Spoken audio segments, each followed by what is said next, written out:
Welcome to Fright Club. The first rule of Fright Club is you do talk about Fright Club, based on true events. The Lighthouse Keeper's Vigil. There are truths, and here I speak not of those comfortable verities which constitute the common coin of human discourse, but of those profound and terrible revelations which, once admitted into the consciousness, transform the very essence of existence itself. There are truths, I say, which the mortal mind was never fashioned to contain.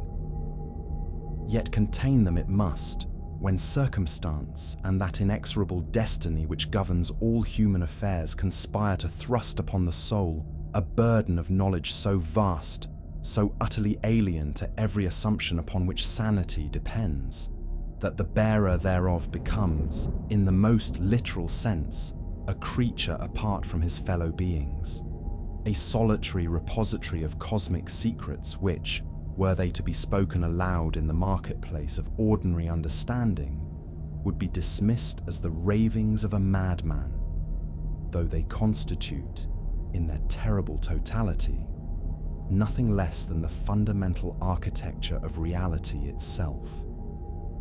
Such, and may heaven forgive me for the presumption, has been my fate, such the awful privilege which has fallen to my lot during the 77 years of my existence upon this terrestrial sphere, 40 of which have been passed in the service of that beacon which crowns the desolate promontory known to maritime charts as Perdition Point. Yet to speak of service in connection with my residence at that accursed station is to employ a term so inadequate, so utterly insufficient to convey the true nature of my relationship with the forces which hold dominion over those waters, that I am compelled to seek other words, though what words suffice to describe a bondage so complete, yet so voluntary, so terrible in its implications, yet so strangely redemptive in its ultimate purpose, that the very paradox threatens to overwhelm what remains of my capacity for rational expression.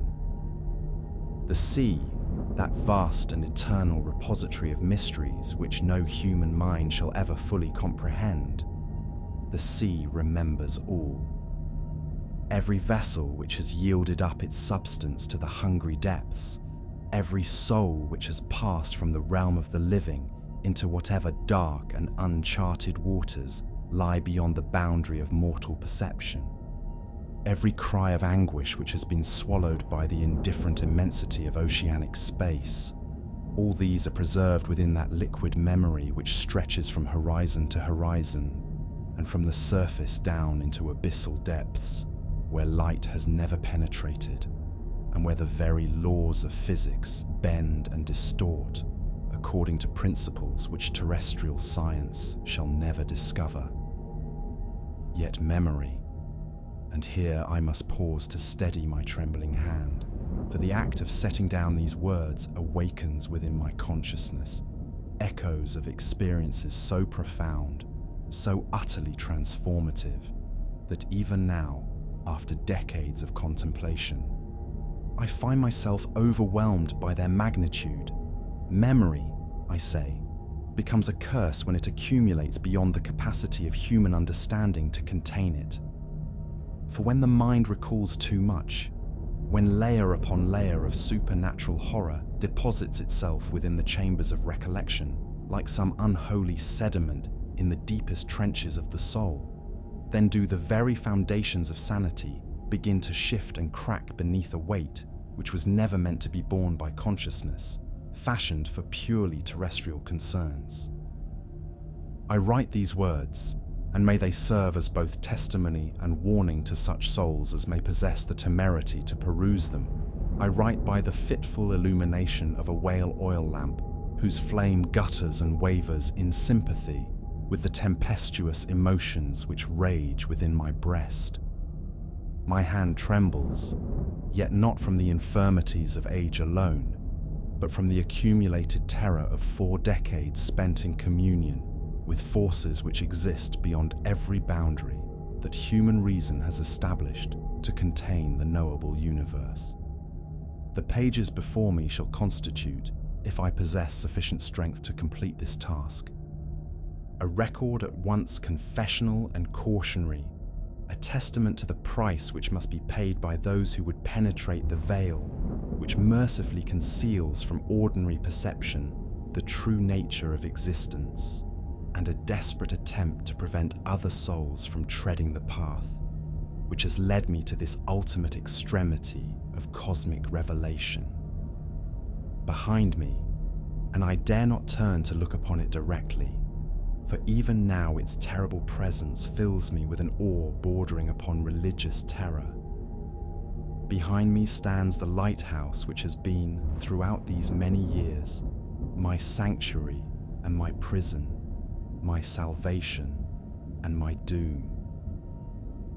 Its great beacon sweeps eternally across waters which have transcended the merely physical to become something far more significant, a medium through which intelligences vast and alien communicate across distances not merely spatial, but dimensional. A surface which reflects not the familiar constellations of earthly astronomy, but the burning eyes of entities whose very existence challenges every assumption upon which human philosophy has built its fragile edifice of understanding.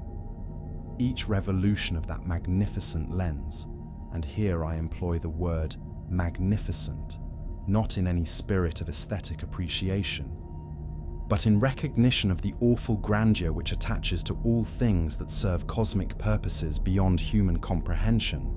Each sweep of that terrible radiance across the dark expanse illuminates secrets which were never intended for mortal perception, revealing glimpses of realities so alien to terrestrial experience that the mind recoils from the attempt to encompass them, yet finds itself inexorably drawn back to contemplate mysteries which grow more profound with each successive moment of observation. Yet I am premature in my revelations, a fault common to those who have gazed too long into abysses, which gaze also into them, and who find themselves compelled to speak of ultimate truths before establishing the foundation of mundane facts upon which such cosmic edifices must necessarily rest. To comprehend the full magnitude of what transpired during those final weeks of my terrestrial service, weeks which witnessed events that shall reshape the destiny of human consciousness for generations yet unborn, one must first understand the gradual process by which a man's soul may be prepared for contact with forces which operate according to principles that exist not merely beyond human experience, but beyond the very possibility of human experience as our species has hitherto conceived it. The lighthouse keeper's madness. For madness, it must appear to those who have not shared the terrible privilege of cosmic revelation, does not manifest itself in a single moment of overwhelming epiphany, but grows like some malignant vegetation through years of solitary contemplation, nourished by phenomena which defy rational explanation, watered by the salt tears of those who have glimpsed truths too vast for mortal minds to contain. It is a gradual transformation, this metamorphosis of human consciousness into something which, while retaining the essential core of individual identity, expands beyond every limitation which has hitherto defined the boundaries of terrestrial awareness. Such was my condition when, in the autumn of what I had believed would be my final year of service, yet which proved instead to be merely the conclusion of my apprenticeship in cosmic mysteries, when young Thomas Hartwell arrived to assume the burden which I had carried through 4 decades of faithful, though gradually enlightened, vigilance. In those waning days of October, when the Atlantic storms gather their fury like the brooding thoughts of some cosmic intelligence contemplating the destruction of worlds, and when the very air seems pregnant with intimations of transformation so profound that the soul shrinks from acknowledging their implications, In those days of supernatural anticipation, I found myself standing upon the weathered planks of that promontory, which maritime charts designate as Perdition Point Light, preparing to relinquish a vigil which had consumed the greater portion of my earthly existence, yet which I now understood to have been merely the preliminary phase of a service destined to transcend every boundary which separates the temporal from the eternal. The very appellation of our station, Perdition Point, should have served as adequate warning to any soul possessed of sufficient sensitivity to perceive the cosmic ironies which govern human destiny. Yet such is the peculiar blindness which afflicts our species that we consistently mistake our prisons for sanctuaries, our preparatory ordeals for our ultimate destinations, our temporary assignments for our eternal vocations, until that final hour when the veils are stripped away and we behold in all its terrible magnificence the true purpose for which we have been so carefully and patiently prepared. My replacement, and here I employ that term with a full appreciation of its inadequacy, for none can truly replace another in the cosmic scheme, though many may be called to fulfill similar functions in the grand design. My successor, then, was one Thomas Hartwell, a man of perhaps 30 years, whose nervous energy and bright eyes bespoke ambitions yet unchastened by prolonged exposure to those crushing revelations which reduce human aspirations to their proper cosmic insignificance. He possessed that eager disposition characteristic of souls who mistake solitude for enlightenment, who believe that removal from society's tumultuous distractions automatically confers that clarity of vision, which is, in truth, purchased only through the most profound and terrible of inner transformations. How little did he comprehend, yet how perfectly had he been prepared, through processes which he himself did not suspect, the true nature of the service upon which he was about to embark.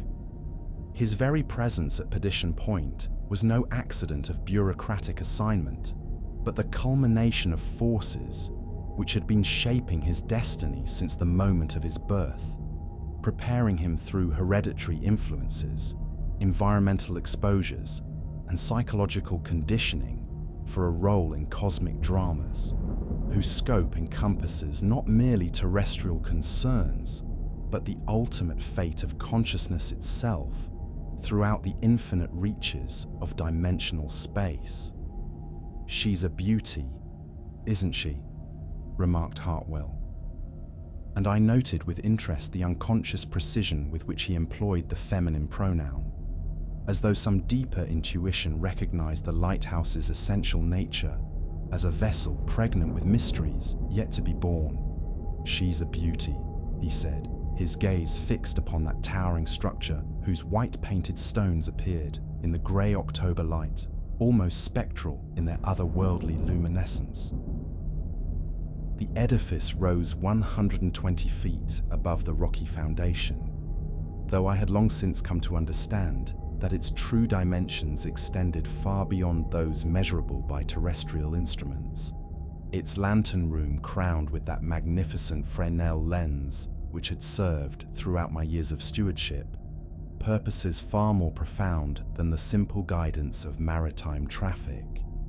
Every stone, every beam, every component of that seemingly mundane structure had been selected and positioned according to specifications which incorporated principles of sacred geometry, electromagnetic resonance, and dimensional engineering, though the last-named science remained unknown to earthly academia and would continue so until humanity achieved readiness for cosmic education.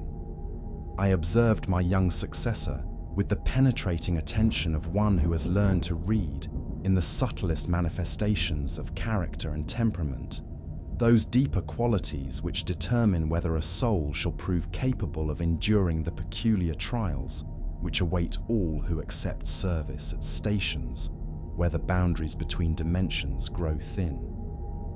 His hands, I noted with satisfaction, trembled slightly as he spoke, though whether from excitement or from some profounder perturbation, some unconscious recognition of the cosmic forces which already gathered about him, I could not yet determine. His voice carried traces of inland origins, marking him as one unaccustomed to that eternal dialogue between sea and shore, which forms the fundamental rhythm of existence at such places as Perdition Point. Beautiful, perhaps, I replied, allowing my own voice to carry something of that gravelly quality which 4 decades of communion with supernatural forces had impressed upon my terrestrial speech. Beautiful she may be, young Hartwell, yet beauty and virtue are by no means synonymous in this universe of terrible paradoxes. The sea herself possesses a beauty which has inspired poets and artists throughout the ages, yet she has claimed more souls than war, pestilence, and famine combined, and claimed them, moreover, not through malice, but through that same terrible beauty which draws the unwary ever deeper into realms from which no return is possible. He laughed, a sound at once innocent and jarring in that place where laughter had been absent for years beyond counting, where the very stones seemed to absorb and muffle all manifestations of human mirth, as though they found such expressions inappropriately frivolous, given the cosmic gravities which perpetually pressed upon that threshold between worlds. You speak, sir, like a man who has witnessed tragedies beyond the ordinary run of maritime disasters. Surely not every vessel which passes through these waters meets with supernatural. I mean to say, with unusual difficulties. His unconscious substitution of supernatural for whatever more mundane term he had originally intended revealed the operation of those same intuitive faculties which had marked him for cosmic service. Already, though he remained unaware of the process, his consciousness was beginning to attune itself to the otherworldly emanations which saturated every particle of matter within the Lighthouse's sphere of influence. No, I conceded, studying that horizon where dark clouds marshaled themselves like the advance guard of cosmic forces preparing for some ultimate assault upon the bastions of terrestrial reality. Not every ship, but sufficient unto the purpose, always sufficient for purposes which transcend any merely human understanding of cause and effect. The truth, and here I speak of truth so terrible that even now, after decades of gradual revelation, I find myself hesitating to commit them to written form. The truth which I could not yet bring myself to voice lay infinitely beyond the scope of ordinary shipwreck and maritime disaster. In my 40 years of service at Perdition Point, I had borne witness to phenomena which challenged not merely the assumptions of nautical science, but the fundamental categories through which human consciousness attempts to organize and comprehend the nature of existence itself. Ships had appeared and continued to appear with increasing frequency as my tenure progressed. Vessels which sailed only during the darkest hours, whose crews exhibited the unmistakable characteristics of those who have passed beyond the veil of mortal existence, yet whose purposes seemed to extend far beyond the simple manifestation of supernatural presence. These were craft engaged in voyages of exploration which transcended every boundary that human geography had established, navigating through dimensions where the concepts of distance, direction, and destination acquired meanings so alien to terrestrial experience that the mind recoiled from the attempt to encompass them. Yet I anticipate my narrative, a failing characteristic of those who have gazed too long into cosmic mysteries and find themselves compelled to speak of ultimate revelations before establishing the foundation of mundane particulars upon which such transcendent knowledge must necessarily rest. To understand the full horror, nay, the full glory of what transpired during those final weeks when the Lighthouse completed its destined purpose, one must first comprehend that gradual deterioration of faith in ordinary reality, which constitutes the essential preparation for cosmic revelation. The Lighthouse Keeper's transformation, for transformation it is, rather than the mere accumulation of technical expertise, which the uninitiated might suppose, proceeds through stages as predictable as the phases of lunar cycles, yet as individual as the souls who undergo the process.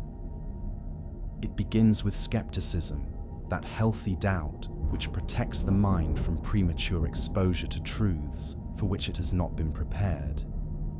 It progresses through reluctant acknowledgement of anomalous phenomena, continues through desperate attempts to reconcile impossible observations with conventional understanding, and culminates in that final surrender of terrestrial limitations, which marks the soul's readiness for cosmic service. Such had been my own journey through 4 decades of gradually expanded awareness. Such would be Hartwell's journey, though his natural sensitivity and the peculiar conditions which attended our final weeks would compress into months what had required years for my own development. "Come," I said, leading him toward that entrance which had witnessed the passage of so many souls from terrestrial consciousness to cosmic awareness. "Let me show you the quarters where you shall pass what remains of your earthly existence, though existence, as you shall discover, possesses dimensions which extend far beyond the comfortable limitations of merely human experience." The door, fashioned from oak, which had been seasoned not merely by terrestrial weather, but by emanations from dimensions where different laws of physics obtained, yielded to our approach with a protest of hinges whose tones seemed to carry harmonics from realms where sound itself behaved according to alien principles. Within lay chambers whose apparent simplicity concealed complexities which revealed themselves only to consciousness prepared through prolonged exposure to the Lighthouse's transformative influence.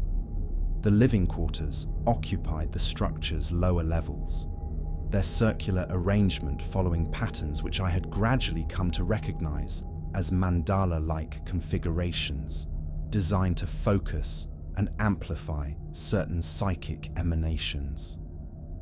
Above these rose the watchroom and lamp room, ascending through the tower's heart along pathways which corresponded, in ways that transcended mere architectural convenience, to the progressive stages of consciousness expansion which constituted the lighthouse keeper's true education.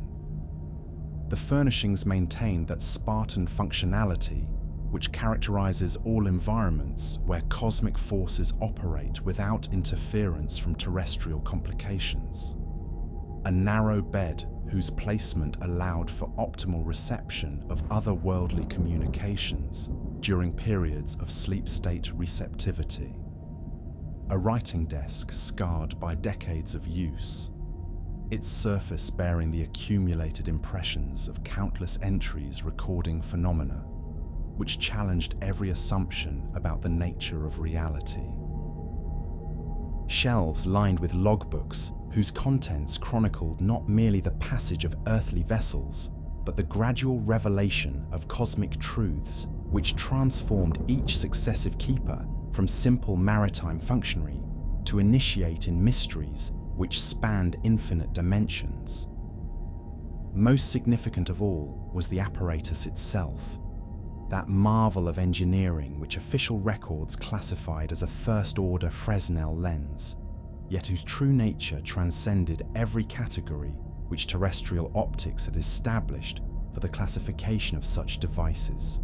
Standing nearly 12 feet in height, its countless prisms and mirrors formed patterns which focused not merely the physical emanations of oil flame into beams visible across terrestrial distances, but concentrated the spiritual emanations of human consciousness itself, creating resonances which penetrated barriers between dimensions and served as guidance signals for navigators whose vessels sailed through realms where conventional concepts of space and time provided inadequate foundations for safe passage.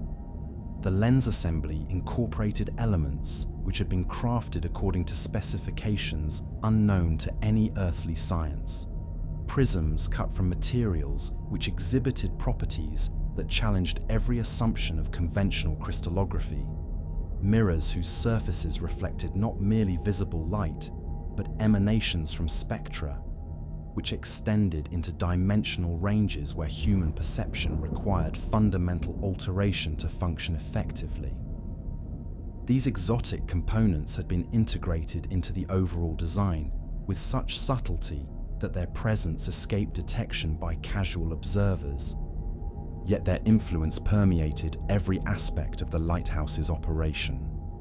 The light must never fail, I emphasized to Hartwell, my hand resting upon those brass controls whose manipulation required not merely technical knowledge, but intuitive understanding of cosmic rhythms which governed the ebb and flow of interdimensional communication.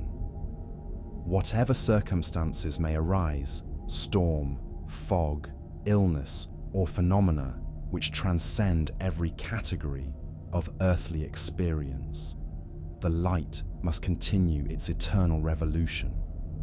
Ships depend upon its guidance, yet not ships alone, but vessels whose very existence challenges the boundaries between the possible and the impossible, craft whose crews have transcended the limitations of mortal existence to become explorers in realms which lie beyond the compass of human imagination.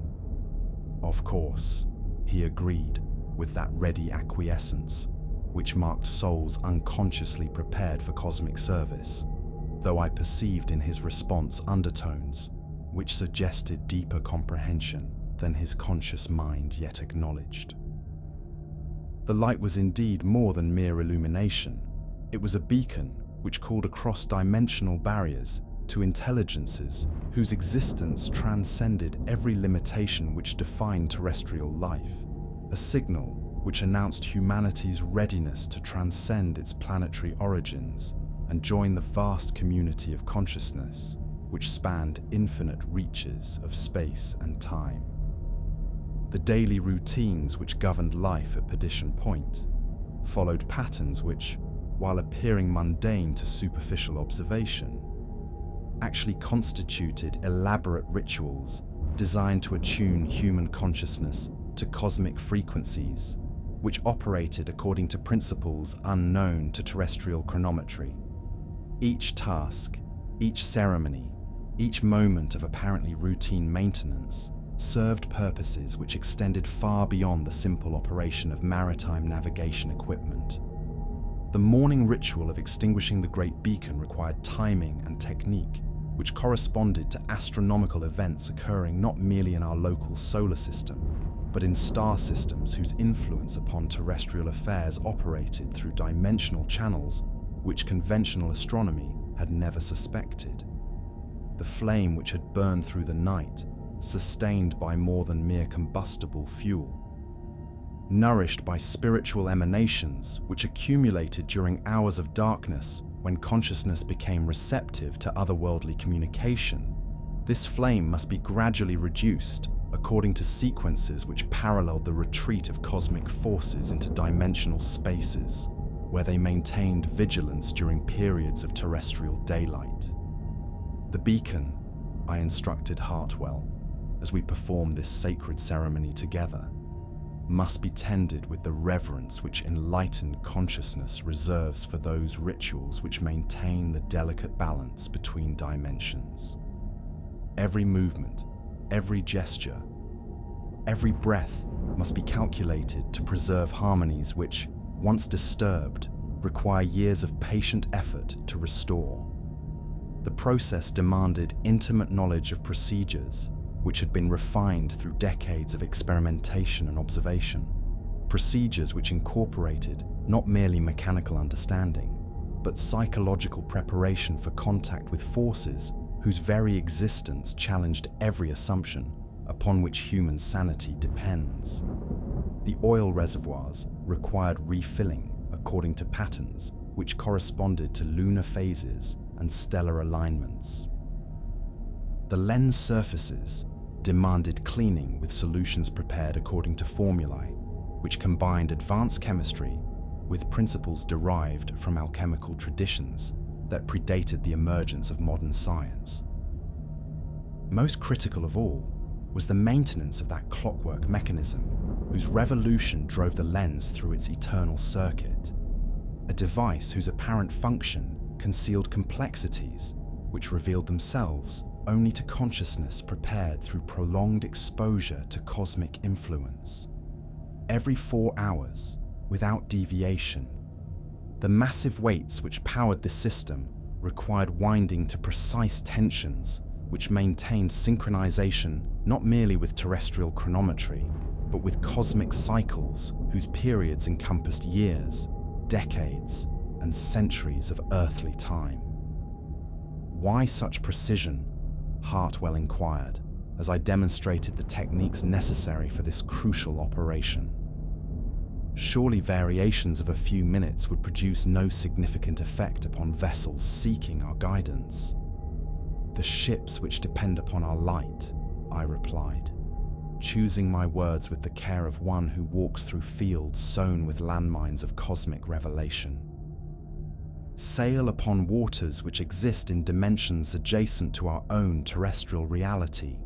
For such navigators, a few minutes' variation in our timing could mean the difference between safe harbor and eternal wandering through dimensional spaces, where the very concept of return acquires meanings which transcend human comprehension.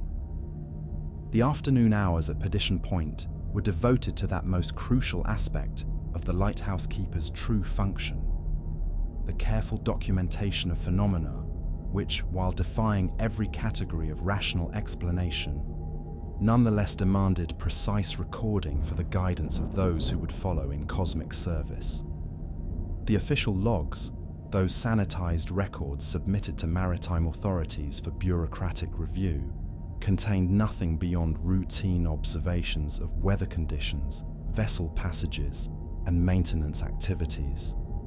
Yet the true records, preserved in archives whose existence remained concealed from casual inspection, chronicled revelations which challenged the fundamental assumptions upon which human civilization had constructed its comfortable illusions about the nature of reality. Every supernatural manifestation required detailed analysis and recording. The precise conditions under which phantom vessels became visible, the atmospheric disturbances which accompanied interdimensional communications, the electromagnetic anomalies which indicated the approach of entities whose existence transcended every boundary between the living and the dead. Each entry must include measurements of factors which conventional science had never recognized as significant: cosmic radiation levels, gravitational fluctuations, and variations in the local flow of time itself, which indicated the presence of forces operating according to principles that existed beyond terrestrial physics. The documentation process, I explained to Hartwell, as he examined those hidden volumes whose contents would have challenged the sanity of unprepared minds, serves purposes which extend far beyond mere historical record-keeping. The knowledge accumulated through decades of careful observation provides the foundation for understanding patterns which govern the operation of cosmic forces throughout our region of dimensional space. Each entry contributes to a growing comprehension of laws which operate on scales that dwarf terrestrial concerns, yet influence every aspect of existence within our sphere of cosmic influence. The records revealed correlations which had required years of patient analysis to detect, relationships between lunar phases and the intensity of supernatural manifestations, connections between stellar alignments and the frequency of interdimensional communications, correspondences between electromagnetic disturbances and the appearance of vessels whose origins lay in realms where different laws of physics obtained. Most significantly, the logs documented the gradual evolution of each lighthouse keeper's consciousness as prolonged exposure to cosmic forces expanded awareness beyond terrestrial limitations. The lighting of the great beacon as darkness fell over Perdition Point constituted the most solemn and significant ritual in the lighthouse keeper's daily cycle. A ceremony whose apparent simplicity concealed complexities which touched upon the deepest mysteries of existence itself. This was no mere ignition of combustible fuel, but the activation of a communication system which bridged the gulf between dimensional realms, announcing to cosmic intelligences that terrestrial consciousness remained receptive to guidance from sources which transcended every limitation of earthly experience. The preparation began an hour before sunset, with calculations which took into account not merely the approaching darkness, but the specific astronomical conditions which would influence cosmic communication throughout the night. The wick required trimming according to specifications which varied with planetary alignments and electromagnetic field fluctuations. The fuel mixture itself demanded adjustment based on measurements of atmospheric pressure and readings from instruments which detected the presence of otherworldly emanations. The moment of ignition, I instructed Hartwell as we prepared for this most critical operation, represents the climactic instant in the lighthouse keeper's daily service. The flame which springs to life within our beacon serves not merely to illuminate terrestrial waters, but to signal our readiness to serve as intermediaries between the world of ordinary human experience and realms which exist beyond every boundary that mortal consciousness has established to contain the knowable universe. The actual lighting required steady hands and unwavering concentration, for the slightest deviation from established procedure could result in consequences which extended far beyond mere technical malfunction. The flame must catch uniformly across the entire surface of the specially prepared wick, burning with a consistency which would maintain perfect illumination throughout the hours of darkness. The lens assembly required precise alignment to focus this illumination into a beam which would penetrate not merely atmospheric interference, but dimensional barriers which separated different realms of existence. Once the beacon achieved full intensity, the rotation mechanism must be engaged according to timing, which ensured the light's revolution would maintain synchronization with cosmic forces operating throughout dimensional space. The lighthouse's beam would sweep across waters which had transcended the merely physical to become a medium through which intelligences vast and ancient communicated across distances not merely spatial but dimensional. The hours of darkness brought the lighthouse keeper's most profound responsibilities: the maintenance of vigilant watch for manifestations which challenged every assumption about the nature of reality, and the careful documentation of communications received from entities whose existence transcended every boundary between the living and the dead. This was not merely observational duty, but active participation in cosmic dramas, whose scope encompassed the ultimate destiny of consciousness itself throughout the reaches of infinite space. The watchroom's great windows provided commanding views across waters which served as more than mere ocean. They had become a stage upon which cosmic forces enacted mysteries whose comprehension required fundamental alteration of human perception.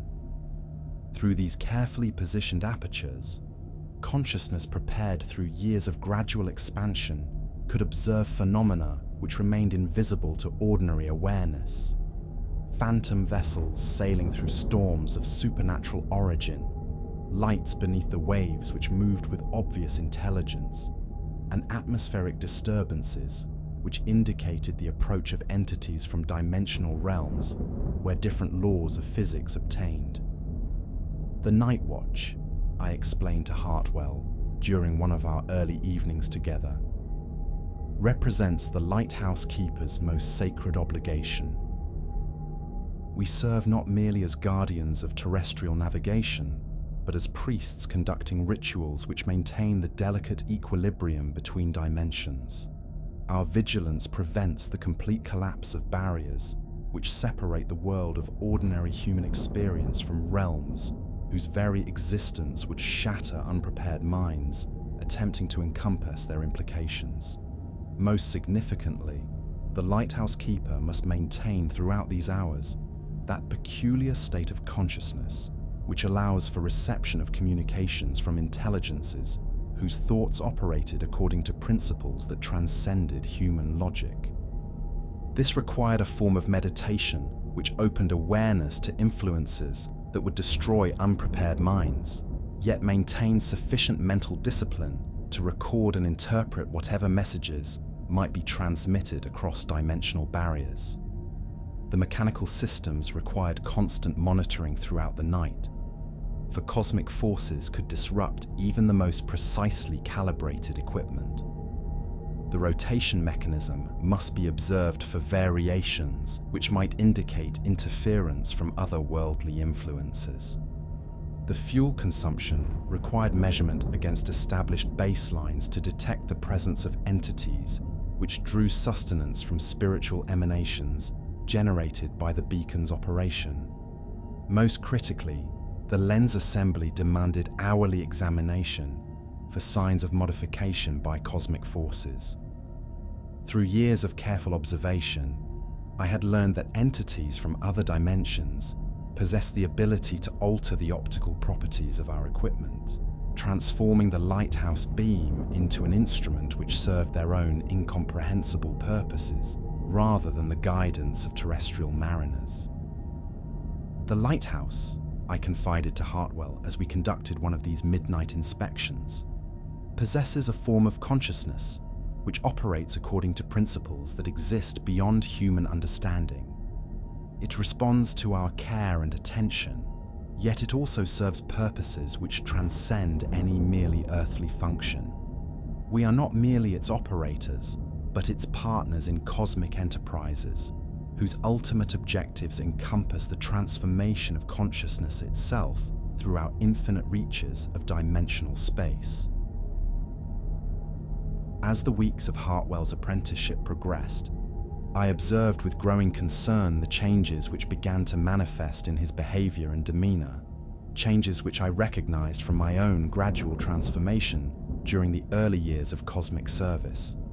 The eager brightness which had characterized his arrival underwent that inevitable dimming which marks the soul's initial contact with truths too vast for ordinary human consciousness to contain without fundamental alteration.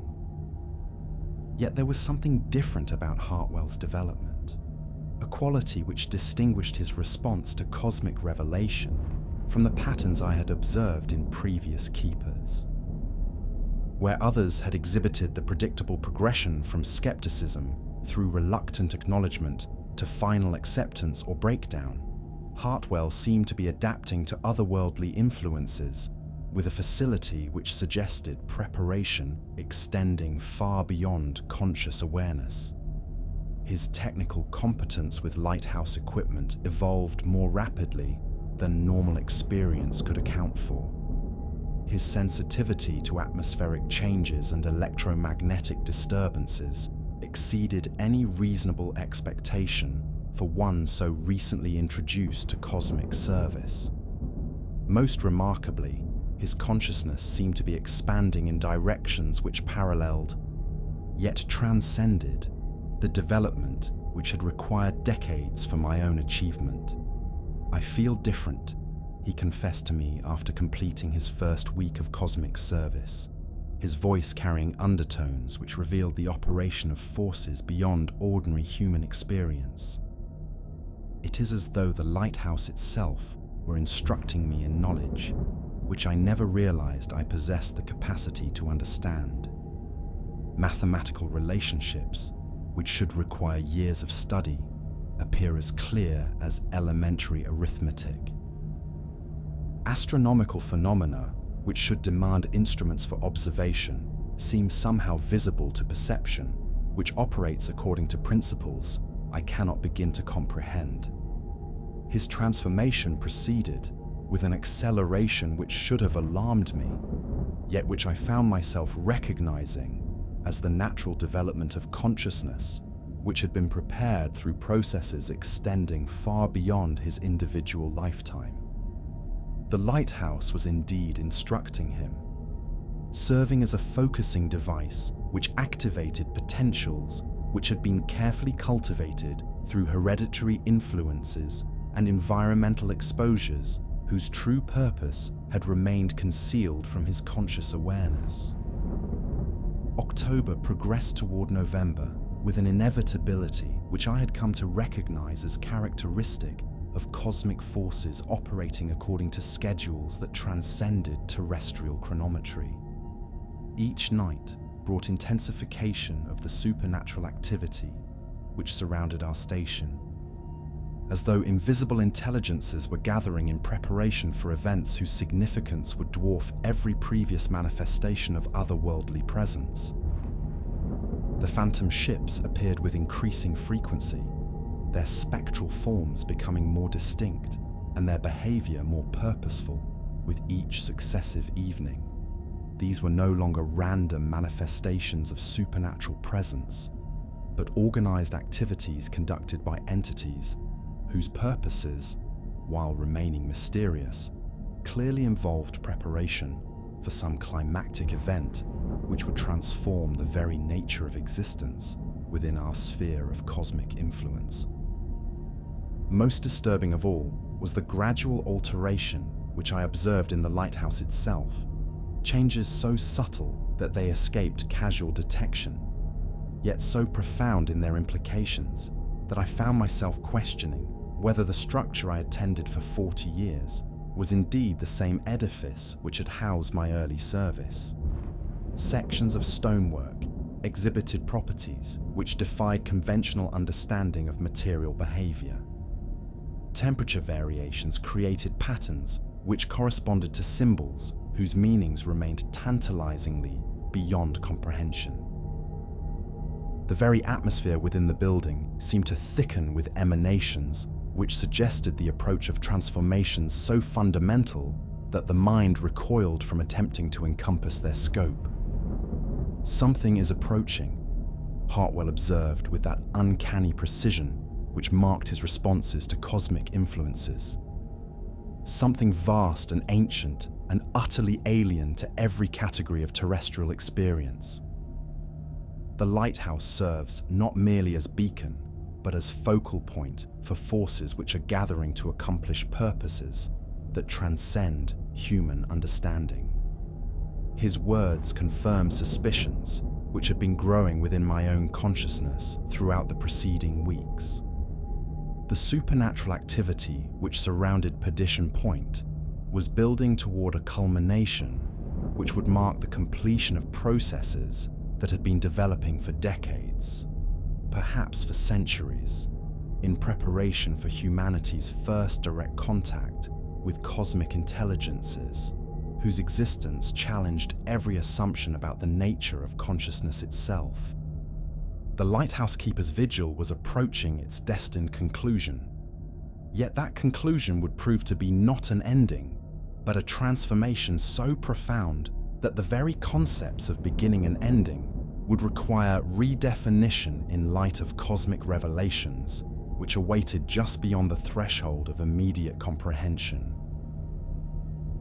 The morning which followed our first direct encounter with the spectral vessel, designated in maritime records as the Perdition, though I had come to understand that such designations possessed significance extending far beyond mere nomenclature, dawned with that peculiar quality of light which characterizes periods when the barriers between dimensions have been disturbed by supernatural manifestations. The very air seemed to vibrate with residual emanations from otherworldly contact, and I perceived in Hartwell's countenance the unmistakable signs of a consciousness grappling with revelations which challenged every foundation upon which rational thought constructs its comfortable edifice of organized reality. "I have been contemplating," he said, as we shared our morning repast of coffee and hardtack, sustenance which seemed almost absurdly mundane in the aftermath of cosmic encounter. "I have been considering the possibility that what we witnessed during the night past might admit of explanations which align more readily with conventional understanding than the supernatural interpretations which first presented themselves to our observation. His words carried that forced quality of casual rationalization which I recognized from my own early struggles to preserve the illusion of ordinary reality in the face of increasingly undeniable evidence that existence operated according to principles which transcended every boundary that human science had established to contain the knowable universe. It was natural, indeed, it was essential, that the mind should resist premature acceptance of truths for which it had not been adequately prepared through gradual exposure to cosmic influences. The mind, I replied, studying his features with the compassionate attention of one who has traversed the same treacherous path from comfortable ignorance to terrible enlightenment. The mind recoils instinctively from truths which threaten to dissolve the fundamental assumptions upon which sanity depends. Yet there comes a moment, and for each soul, that moment arrives according to cosmic schedules which operate beyond human prediction, when denial becomes more taxing than acceptance, when the effort required to maintain comfortable illusions exceeds the psychological cost of acknowledging realities which transform the very nature of existence itself. But surely, he persisted, his voice betraying the strain of one who attempts to construct rational explanations for manifestly irrational phenomena. Surely the principles of scientific investigation demand that we exhaust all conventional possibilities before resorting to supernatural hypotheses. A vessel distorted by atmospheric conditions, perhaps, or optical illusions created by the interaction of our beacon with unusual meteorological phenomena. Indeed, I agreed, recognizing the necessity of allowing his consciousness to work through these preliminary stages of cosmic adjustment, and yet the evidence of our senses argues otherwise. Tell me, Hartwell, in your previous experience, how frequently have you encountered shared hallucinations of such extraordinary detail and consistency? How often do two rational observers simultaneously perceive identical phantoms which behave according to patterns that correspond precisely with documented historical events? The question hung between us like a challenge to forces beyond mortal comprehension, and I perceived in his expression the gradual emergence of that deeper understanding which marked souls prepared for cosmic revelation. The time had arrived for disclosure of knowledge which I had preserved throughout decades of solitary service. Knowledge contained within archives whose existence remained concealed from all, save those who had achieved readiness for cosmic truth.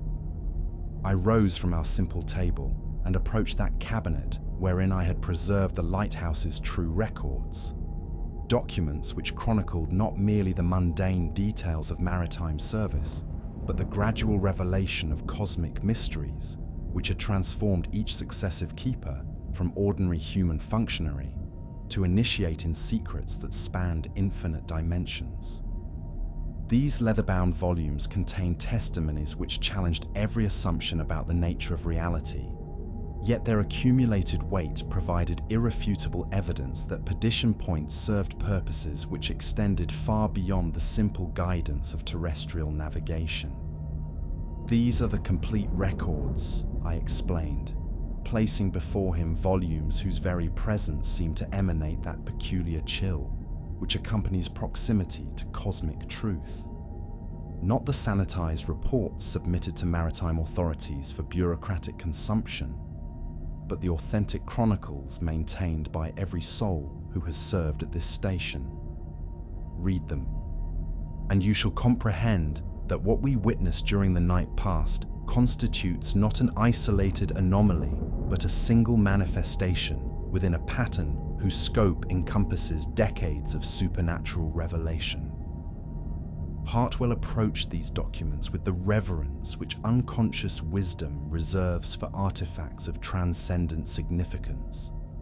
His hands, I noted with satisfaction, trembled as they contacted the ancient leather bindings, as though some deeper faculty recognized the transformative power of the knowledge contained within those yellowed pages. The volumes themselves bore traces of their previous custodian's psychological deterioration, ink stains which recorded the trembling of hands overwhelmed by cosmic revelation, marginal notations which documented the gradual dissolution of conventional rationality beneath the weight of impossible truth. The earliest entries, inscribed in the careful script of Samuel Worthington, our station's inaugural keeper, began with observations mundane enough to satisfy the expectations of any terrestrial observer. Weather conditions, vessel passages, routine maintenance activities, all recorded with that methodical precision which characterized minds trained in conventional scientific observation. Yet as the months progressed, subtle alterations crept into these apparently routine chronicles, hints of phenomena which challenged every category of normal maritime experience. "Listen to this passage," Hartwell said, his voice sinking to that whisper which consciousness reserves for the utterance of truths too terrible for normal speech. And he began to read from an entry dated September 15th, 1852. "The vessel, which maritime records designate as the Perdition, manifested once again during the night past, approaching our station with a proximity which rendered visible individual details of her supernatural preservation. I could perceive with extraordinary clarity the countenances of her crew, visages bearing the unmistakable characteristics of prolonged submersion, yet animated by intelligence which transcended every limitation of mortal existence. Captain Morrison maintained his position upon the quarterdeck, his uniform displaying that phosphorescent quality which marks all objects subjected to the peculiar transformative influences operative within these waters. Most remarkable of all was the communication which passed between their vessel and our station, not through conventional signaling methods, but through direct transmission of concepts which bypassed entirely the limitations of human language. They spoke of waters which flow upward through dimensions perpendicular to terrestrial space, of navigation techniques which employ consciousness itself as the primary instrument for determining position and course, of harbors which exist in realms where the distinction between destination and journey dissolves into unified experience. Captain Morrison exhibited toward me maps whose configurations challenged every assumption of terrestrial cartography, charts which depicted currents flowing through space itself, navigation aids designed for voyages which transcend the merely physical realm. His communications grew increasingly urgent with each manifestation, his gestures more compelling, as though time itself were abbreviated for purposes which extend beyond my current comprehension. I confess that my resistance to their entreaties weakens with each encounter. The boundaries which separate their reality from mine grow thinner during every supernatural contact, until I begin to question which realm represents authentic existence, and which constitutes merely a preparatory stage for transformation to higher forms of consciousness. The lighthouse itself facilitates these contacts, its beacon serving as more than illumination. It functions as a bridge between worlds, which were never intended to remain forever separate. I perceive with growing clarity that my tenure at this station approaches its destined conclusion. The cosmic forces which guide the Perdition have selected me for recruitment to their interdimensional fleet, though the process requires preparation which transcends ordinary human understanding. Yet I find myself strangely composed regarding this destiny, for I begin to comprehend that what we term death represents merely transition to more profound forms of existence. Should these words be discovered subsequent to my departure from terrestrial service, Let them serve as guidance for whosoever assumes responsibility for this station. The lighthouse keeper's vigil constitutes not merely duty, but preparation for cosmic service, which extends far beyond earthly imagination. We tend the beacon not for ships constructed of wood and iron, but for vessels which sail through dimensions where consciousness itself becomes the medium of navigation. He paused in his reading, his countenance reflecting that peculiar mixture of wonder and terror which characterizes initial contact with cosmic truth. This was inscribed by Samuel Worthington, according to official records, the first keeper assigned to this station. Yet the maritime authorities reported that he completed 8 years of faithful service before retiring to residence with his sister in Boston. The official records, I replied, with that grim satisfaction which accompanies the revelation of long-concealed truth, diverge consistently from reality in all matters touching upon the supernatural functions of this installation. Samuel Worthington achieved his destined transformation on October 31st, 1852, exactly 6 weeks subsequent to inscribing that final entry. His successor, Jonathan Mills, documented the authentic circumstances of his predecessor's transcendence, yet received explicit instructions to submit falsified reports which would preserve the illusion of conventional lighthouse operation. As Hartwell continued his examination of the hidden archives, absorbing testimony after testimony of supernatural encounters and gradual psychological transformation, I found myself contemplating those even more disturbing documents which I had discovered concealed within the lighthouse's foundation. Papers which revealed the true circumstances of our station's establishment and the deliberate nature of the cosmic contact which it was designed to facilitate. These materials told a tale which cast the lighthouse's construction in an entirely different illumination, suggesting that Perdition Point had been selected not for its strategic maritime advantages, but for properties which facilitated communication with intelligences existing beyond the boundaries of terrestrial reality. The conspiracy which these documents revealed extended to the highest levels of governmental authority, encompassing individuals whose public reputations concealed involvement in enterprises which challenged every assumption about the nature of human knowledge and cosmic destiny. The correspondence included communications between members of secret societies whose existence remained unknown to public awareness, organizations dedicated to what their members termed the great work of establishing contact with cosmic intelligences whose wisdom could advance human civilization beyond its current limitations. These groups operated according to principles which combined scientific investigation with mystical practices derived from traditions that predated conventional historical records.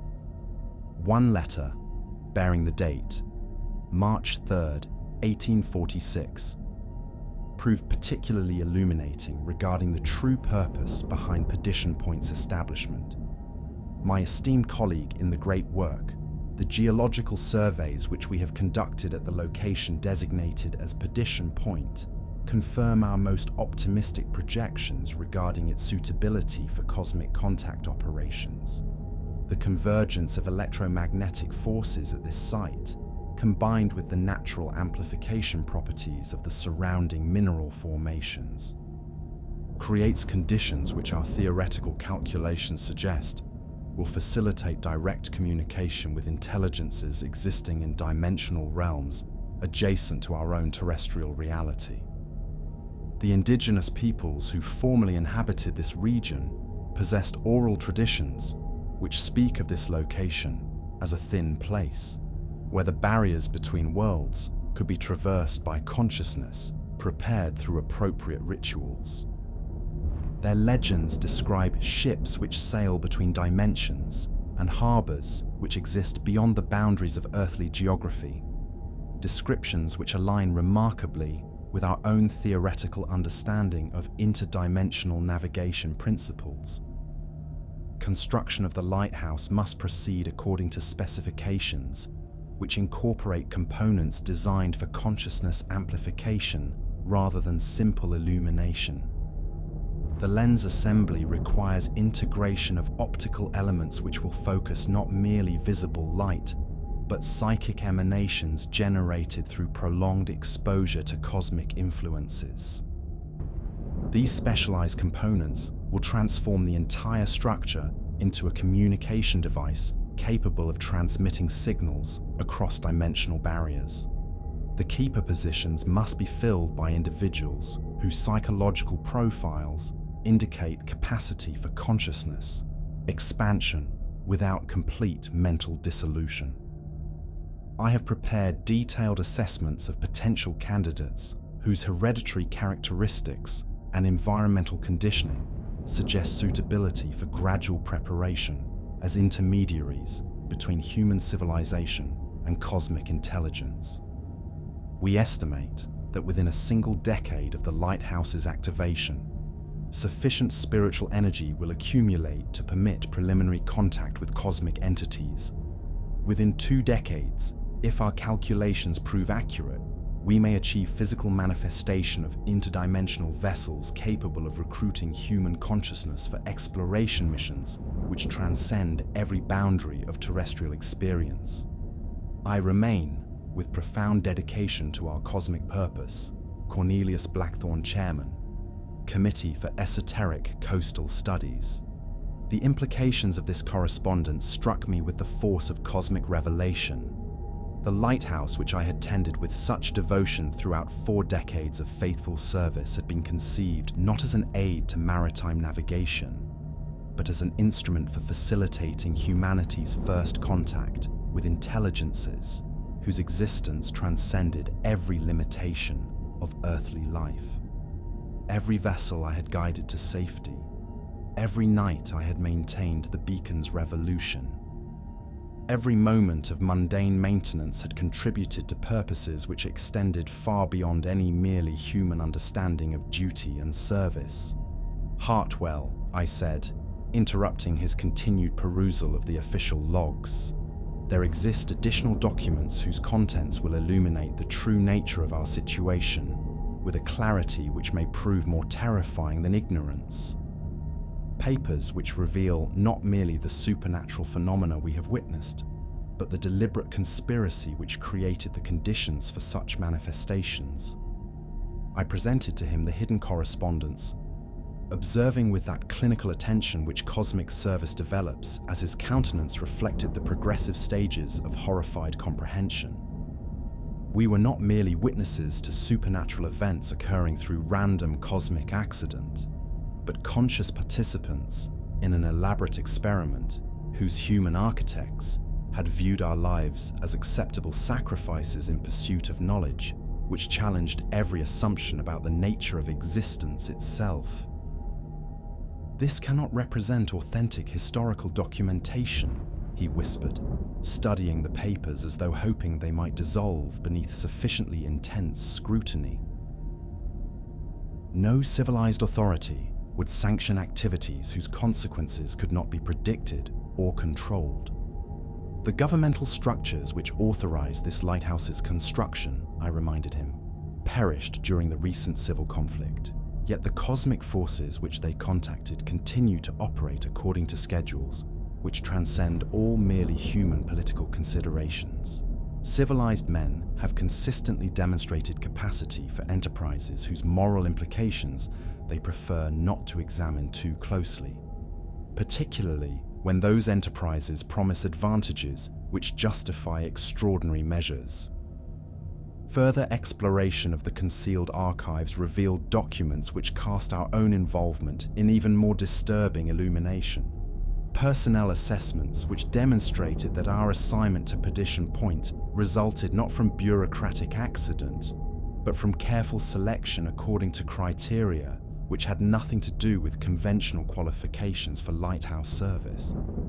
The file which bore my own name contained evaluations which documented psychological characteristics hereditary influences, and environmental conditioning, which had prepared me throughout my entire existence for the role I now fulfilled. The assessment, prepared by one Dr. Eleanor Whitmore and dated August 12, 1851, read as follows. Subject displays exceptional capacity for prolonged exposure to anomalous phenomena without complete psychological dissolution. Genealogical research reveals multiple instances of documented supernatural sensitivity within his family lineage, particularly among ancestors engaged in maritime occupations. Grandfather reportedly served aboard merchant vessels, which encountered unexplained phenomena during voyages to Caribbean territories, developing abilities which allowed navigation through conditions that should have rendered safe passage impossible. Psychological evaluation indicates mental flexibility sufficient to accommodate paradoxical concepts without cognitive breakdown. Intelligence measurements fall within normal ranges. Yet subject exhibits unusual capacity for accepting contradictory information simultaneously, a characteristic essential for consciousness, which must function effectively while exposed to cosmic truths that transcend terrestrial logic. Physical examination reveals nervous system modifications, which suggest natural adaptation to electromagnetic influences generated by otherworldly presences. Reaction times and sensory acuity exceed normal human ranges, particularly in areas related to perception of atmospheric disturbances and gravitational anomalies. Recommend immediate assignment to Perdition Point Light, with gradual introduction to the station's true function over a period extending through multiple decades. Subject's combination of psychological resilience and supernatural sensitivity renders him ideal for long-term service as intermediary between human consciousness and cosmic intelligence. Note: subject's eventual recruitment for interdimensional exploration service appears highly probable. Though standard preparation protocols require minimum 40 years conditioning to ensure successful consciousness transformation. The revelation that my entire existence had been orchestrated by forces operating beyond my awareness filled me with emotions which transcended ordinary categories of anger or betrayal. I had devoted my life to service, which I believed represented honorable duty, only to discover that I constituted nothing more than a carefully prepared instrument in experiments whose true purposes had remained concealed from my conscious understanding. Your own assessment, I said. Presenting Hartwell with documents which would shatter his final illusions regarding free will and personal autonomy reveals preparation even more extensive than my own conditioning. Read these papers and comprehend the full scope of the forces which have shaped our destinies from the moment of our respective births.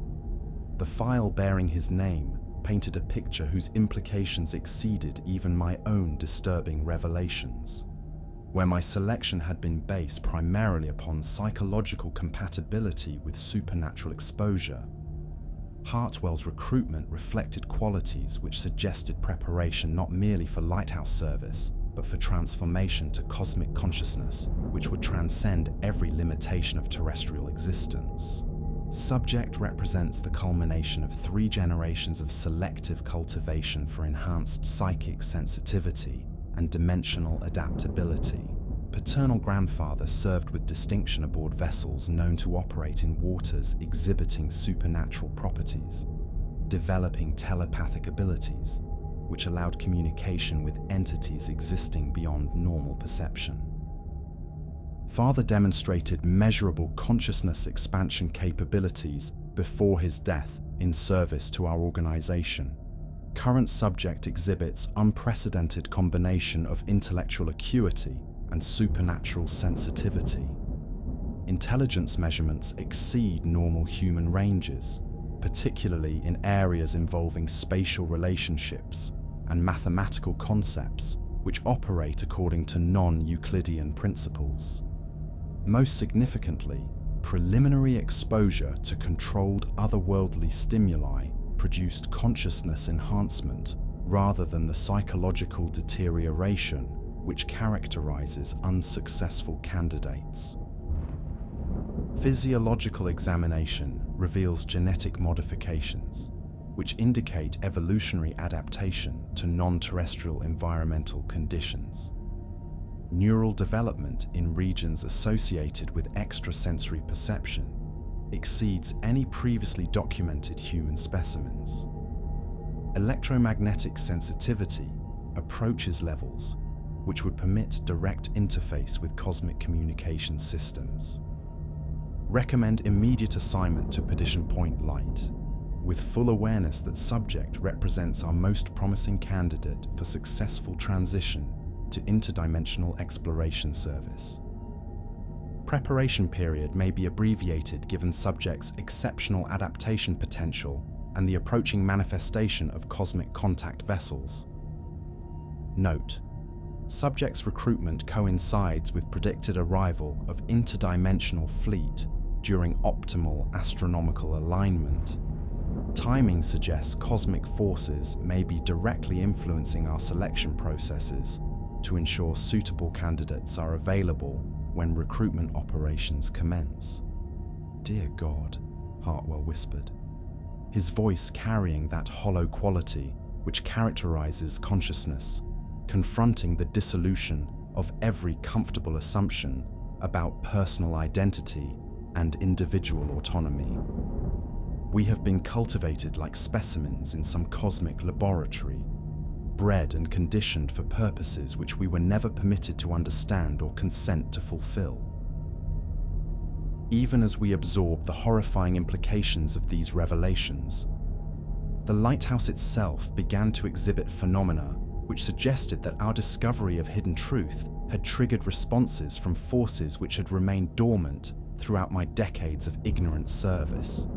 The beacon's rotation, which should have maintained mechanical regularity, commenced variations which followed no terrestrial pattern, sometimes slowing to near cessation, other times accelerating beyond its design specifications, creating effects which hurt the eyes to observe and challenge the mind's capacity to process visual information. The stone walls themselves seemed to pulse with emanations which had nothing to do with normal electromagnetic phenomena, radiations which penetrated not merely physical matter, but consciousness itself, creating resonances within our minds, which opened channels of communication with intelligences whose thoughts operated according to principles that transcended human logic.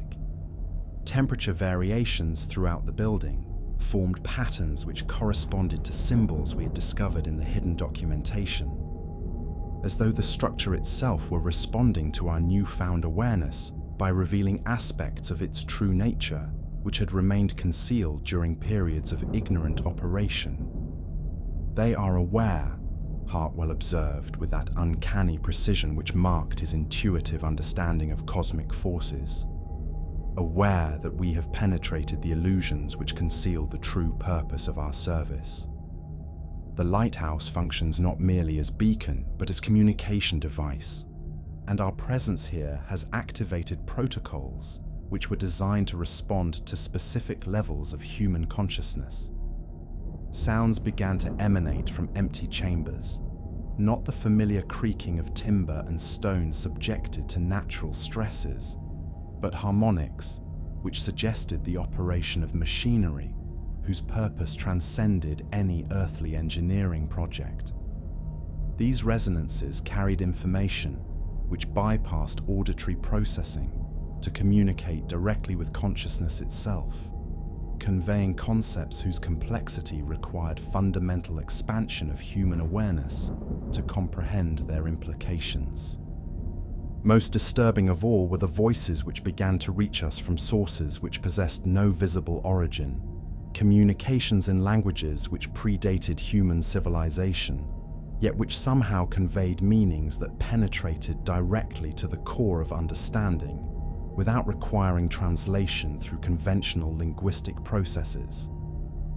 These messages spoke of preparations nearing completion, of cosmic schedules approaching critical phases, of transformations which would affect not merely our individual destinies, but the ultimate fate of human consciousness throughout the reaches of infinite space.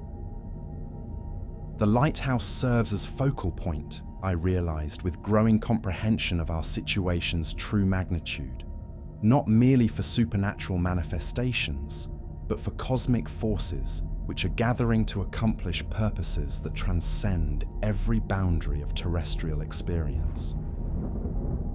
We stand at the threshold of events which will determine whether humanity achieves readiness for transcendence or remains forever bound to the limitations of purely planetary existence. The building's internal dimensions began to fluctuate in ways which challenged every assumption about architectural stability. Rooms appeared larger when viewed from within than their external measurements could possibly accommodate. Corridors seemed to extend beyond the structure's apparent boundaries, and new chambers occasionally materialized overnight. Spaces which served functions unknown to earthly engineering, yet which clearly formed integral components of the lighthouse's cosmic purpose. Throughout the days which followed our discovery of the hidden archives, the manifestations which surrounded Perdition Point intensified with a rapidity which suggested the approach of some climactic event whose significance would dwarf every previous supernatural occurrence in our region.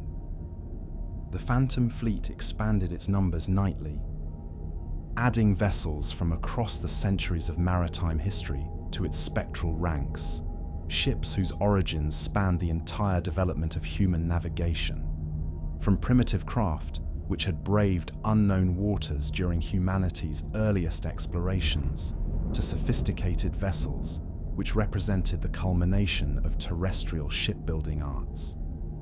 Each new arrival brought its own tragic chronicle of lives terminated before their destined purpose could be fulfilled. Yet I began to perceive that these apparent disasters served functions which transcended mere random maritime casualty. Every vessel which joined the Phantom Fleet had been selected according to criteria which ensured its crew possessed characteristics suitable for cosmic service, courage sufficient to venture into unknown territories, dedication which would persist beyond the boundaries of mortal existence, and sensitivity to otherworldly influences which marked consciousness prepared for transcendence. The merchant vessel Cassandra materialized during a night when Aurora Borealis appeared far south of its normal range, painting the sky with colors which belonged to no earthly spectrum. Her cargo had consisted of religious artifacts collected from European monasteries, objects whose prolonged exposure to spiritual practices had imbued them with properties which attracted cosmic attention. Captain Edmund Shaw maintained his position upon the quarterdeck, his uniform bearing the scorch marks of flames which had consumed souls rather than mere physical matter. The USS Vengeance arrived amid phantom cannon fire which echoed across dimensional barriers, carrying documents which officially did not exist, and pursuing objectives whose classification exceeded even the highest levels of governmental authority. Commander Marcus Sterling paced her deck with the restless energy of one who had died with crucial missions unfulfilled, his eyes reflecting intelligence which had been expanded rather than extinguished by the transformation which separated him from purely terrestrial concerns. Most heartbreaking of all was the appearance of the pleasure yacht Serenity, bearing the spectral forms of the Worthington family, parents and 3 young children who had sought nothing more than recreational voyage along the scenic coastline. Yet even these innocent victims served cosmic purposes, for their very presence demonstrated that transcendence awaited all consciousness, regardless of age, social position, or conscious preparation for otherworldly contact. The gathering serves a purpose, I explained to Hartwell as we observed these nightly additions to the Phantom Armada. which extends far beyond simple manifestation of supernatural presence. Each vessel represents consciousness which has been selected for cosmic service according to criteria which operate beyond human understanding of justice or random chance. They are not victims, but recruits, not the lost, but the chosen. Souls whose transformation prepares them for service in endeavors which span infinite reaches of dimensional space. The behavior of these phantom vessels grew increasingly coordinated as their numbers expanded, their movements following patterns which created geometric configurations across the ocean's surface, formations which corresponded to astronomical alignments and electromagnetic field variations which indicated the approach of forces whose magnitude dwarfed every previous supernatural manifestation in our region. The lighthouse itself continued its gradual transformation throughout these weeks of intensifying supernatural activity, revealing architectural features which challenged every assumption about the nature of physical construction. Sections of stonework exhibited properties which defied conventional understanding of material behavior, surfaces which remained simultaneously solid and permeable, walls which supported structural loads while allowing passage of entities whose existence transcended normal categories of matter and energy. The lens assembly began to display modifications which enhanced its capacity for interdimensional communication far beyond its original specifications. Additional optical elements appeared overnight, components which had been crafted according to principles unknown to terrestrial science, yet which integrated seamlessly with the existing apparatus. These exotic additions focused not merely visible light, but emanations from spectra which extended into dimensional ranges where human perception required fundamental alteration to function effectively. Most remarkably, the lighthouse developed capabilities which transcended its apparent function as navigation aid, becoming instead a sophisticated device for consciousness amplification and cosmic communication. The building itself served as a vast resonance chamber, which enhanced human awareness to levels capable of direct interface with intelligences, whose thoughts operated according to principles that existed beyond every limitation of terrestrial psychology. "We inhabit," Hartwell observed with that uncanny understanding which marked his rapid adaptation to cosmic influences. "Not merely a lighthouse, but a machine designed for the transformation of consciousness itself. Every component, every surface, every dimension has been calculated to facilitate the evolution of human awareness beyond its current limitations, toward forms which can function effectively in cosmic environments. The mechanical systems which controlled the beacon's operation exhibited behaviors which transcended their original programming, adjusting timing and intensity according to astronomical events occurring in star systems whose influence upon terrestrial affairs operated through channels which conventional astronomy had never suspected. The clockwork mechanism driving the lens rotation responded not merely to terrestrial chronometry, but to cosmic cycles, whose periods encompassed centuries and millennia of earthly time. Most significantly, the lighthouse had developed the capacity to influence local weather patterns according to the requirements of cosmic communication, generating atmospheric conditions which facilitated contact with entities whose manifestation required specific electromagnetic and gravitational parameters. Storms arose when cosmic forces needed ionospheric disturbances to enable dimensional crossing. Fogs descended when otherworldly intelligences required concealment from unprepared observation. Clear skies appeared when astronomical alignments demanded unobstructed transmission of signals across interstellar distances. The transformation of our physical environment proceeded with such subtlety that its full scope became apparent only through accumulated observation over extended periods. Yet by November's approach, the lighthouse bore only superficial resemblance to the structure I had tended throughout 4 decades of faithful service. It had become something unprecedented in human experience, a hybrid of terrestrial architecture and cosmic engineering, a bridge between dimensional realms which served as humanity's first embassy to intelligences whose existence challenged every assumption about the nature of consciousness itself. What emerged from the supernatural vortex created by the Phantom Fleet's elaborate ritual configurations challenged not merely human comprehension, but the very categories through which terrestrial consciousness attempts to organize and interpret the phenomena of existence. At first, and here I must acknowledge the inadequacy of language fashioned for describing purely earthly experiences, when applied to manifestations which transcend every boundary between the possible and impossible. At first, the entity appeared as nothing more substantial than a distortion in the ocean's surface, a rippling effect which suggested movement of such magnitude beneath the waves that the mind recoiled from attempting to estimate the dimensions of whatever force could generate disturbances of such extraordinary scope.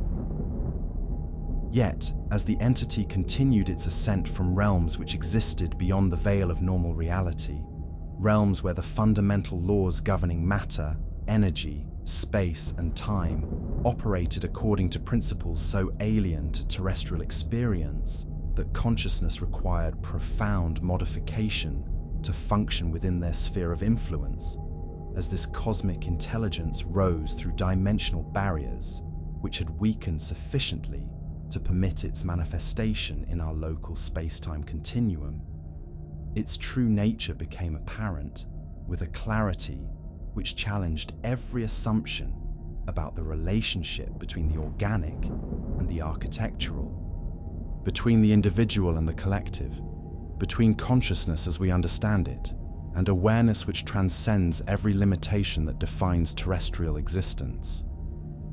The creature, though creature, proves woefully inadequate to describe an entity whose nature combined elements of biological evolution with architectural design principles that operated according to cosmic rather than terrestrial specifications. This cosmic intelligence possessed dimensions so vast that our minds struggled to process the visual information which our enhanced perception provided. Its form integrated organic components which pulsed with their own internal rhythms alongside structural elements which bore unmistakable resemblance to the hull configurations of vessels designed for navigation through dimensional spaces where conventional concepts of direction and distance provided inadequate guidance for safe passage. Barnacles and coral formations covered extensive portions of its surface, yet these growths exhibited properties which transcended every category of terrestrial marine biology, organisms which had evolved in environments where different laws of physics obtained, life forms which served functions that extended far beyond simple parasitic attachment to include roles as sensory organs, communication devices, and navigation equipment for voyages through realms where consciousness itself became the primary medium for determining position and course. Most profoundly disturbing, yet simultaneously most magnificent in their implications for the ultimate destiny of consciousness throughout the cosmos, were the faces which adorned the entity's vast surface like windows opening upon individual worlds of experience and memory.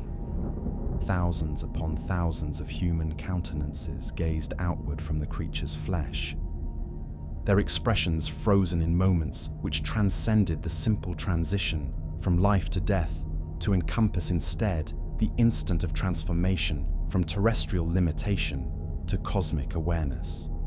These faces were not merely decorative elements preserved as grisly trophies, but functional components of the entity's sensory apparatus. Each human consciousness serving as a specialized organ through which the cosmic intelligence could perceive and analyze realities which operated according to principles specific to various dimensional realms.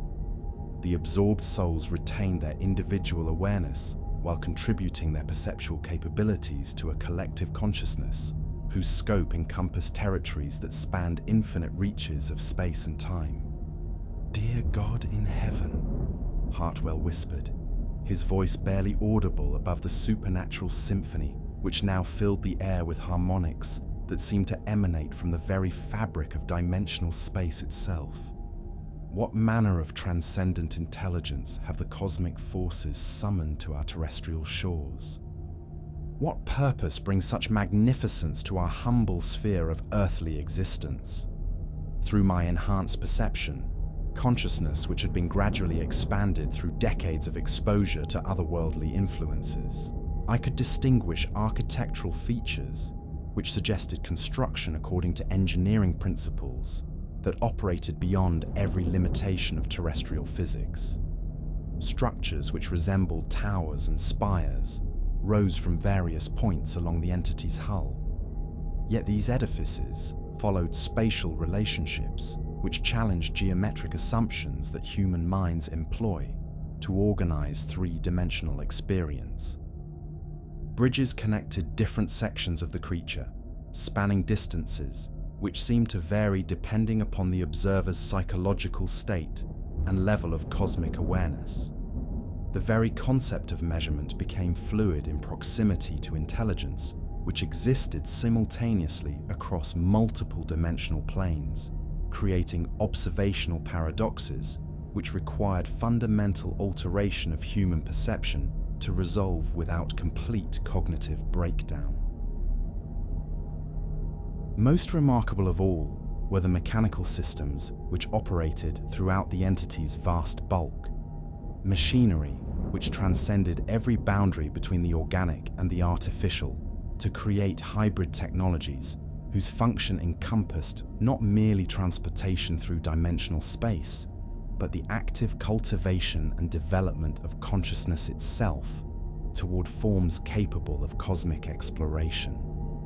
Gears whose dimensions exceeded terrestrial buildings rotated through flesh, which had evolved beyond the limitations of purely biological organization, creating harmonic frequencies which served as the entity's primary means of communication across dimensional barriers.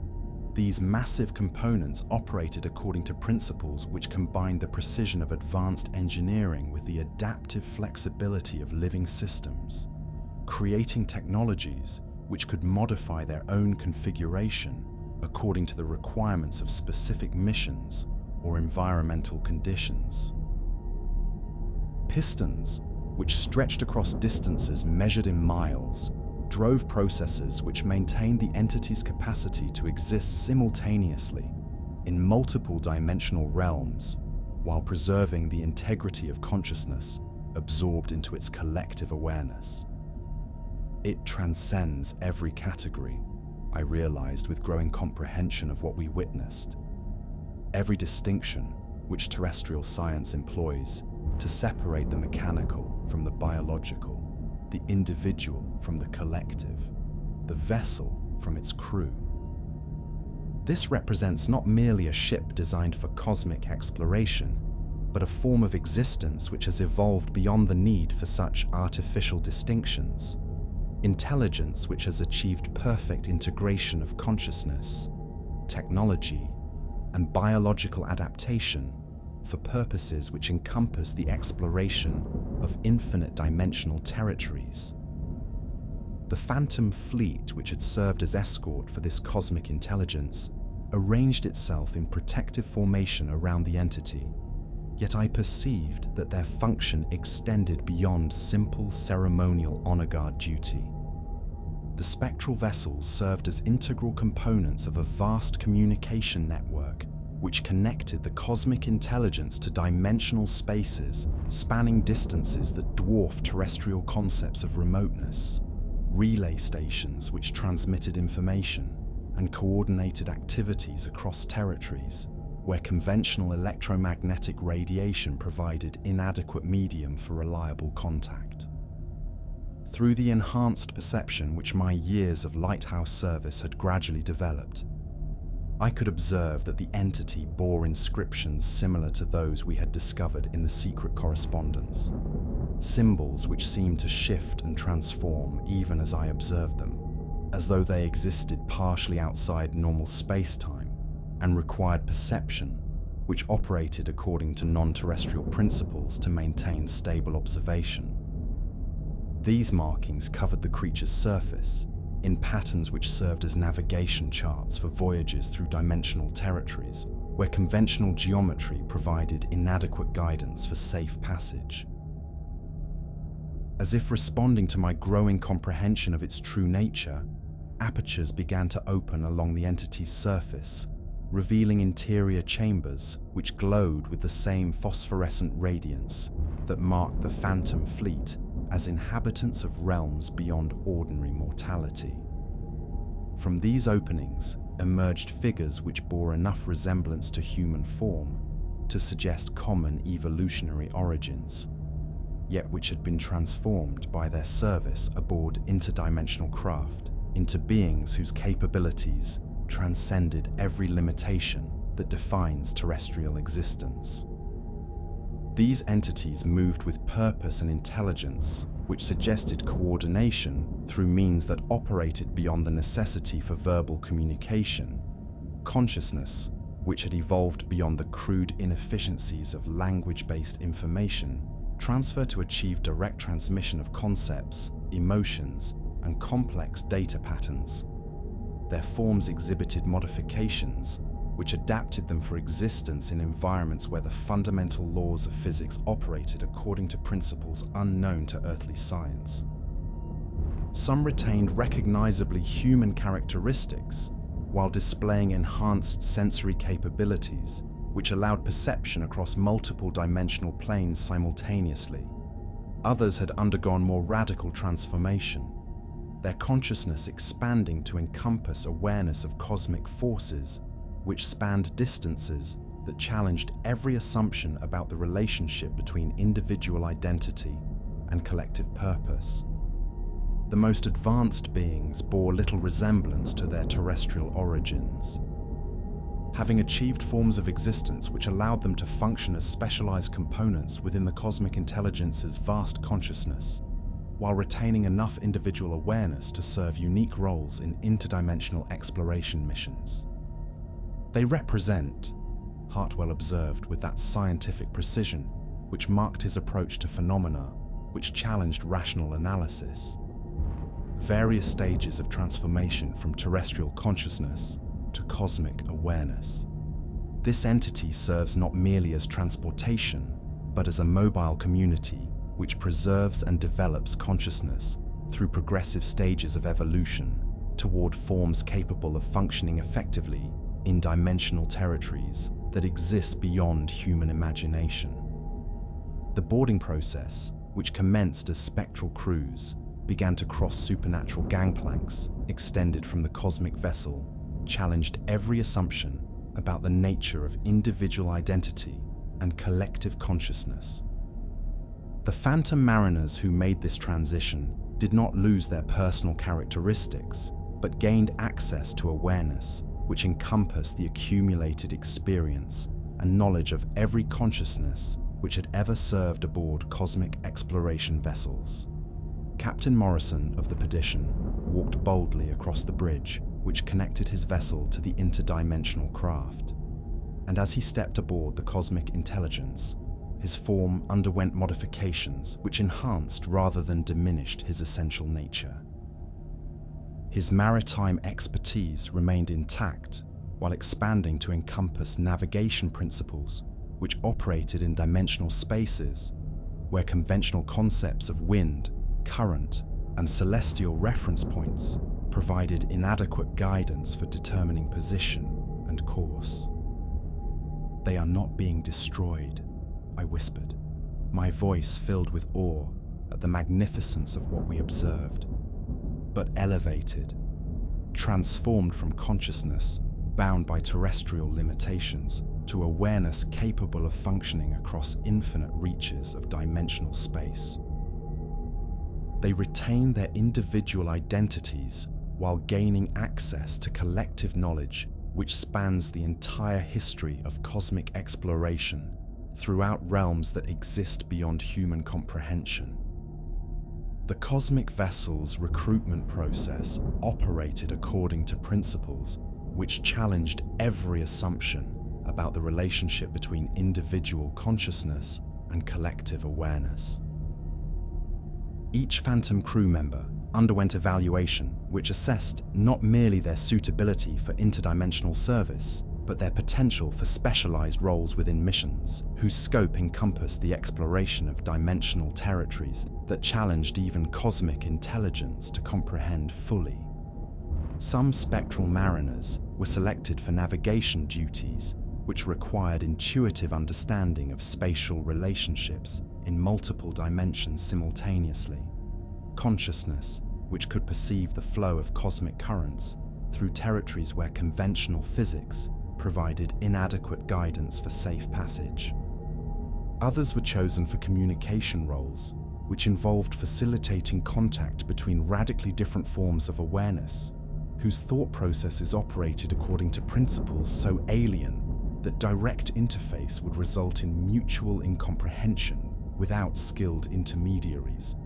The most exceptional candidates received recruitment for exploration missions which ventured into completely unknown dimensional realms, territories which had never been visited by any form of consciousness, regions where the very laws governing existence might operate according to principles so alien that even cosmic intelligence required gradual adaptation to function effectively within their sphere of influence.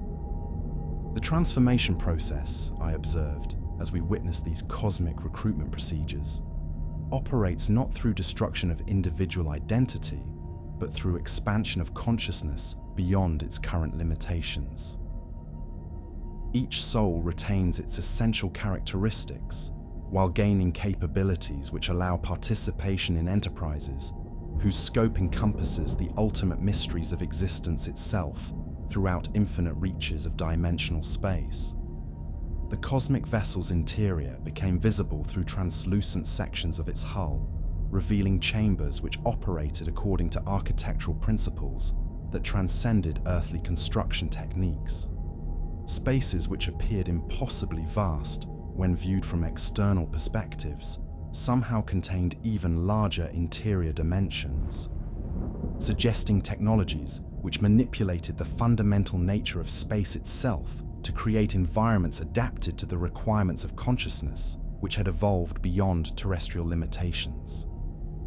Navigation equipment aboard the vessel displayed charts which mapped currents flowing through dimensional territories, showing routes which connected our local reality to destination points existing in realms where different laws of physics obtained. The propulsion systems generated fields which allowed movement through spaces where conventional concepts of acceleration and velocity provided inadequate frameworks for understanding the principles of cosmic transportation. Most significantly, the cosmic vessel established communication through means which transcended the limitations of language-based information transfer, direct transmission of concepts and emotions which bypassed the crude inefficiencies of verbal expression to convey understanding about realities whose complexity exceeded every capacity of terrestrial description. Information flowed from the interdimensional craft into our consciousness, providing knowledge about cosmic civilization which spanned territories that encompassed every possible variation of physical law and mental structure.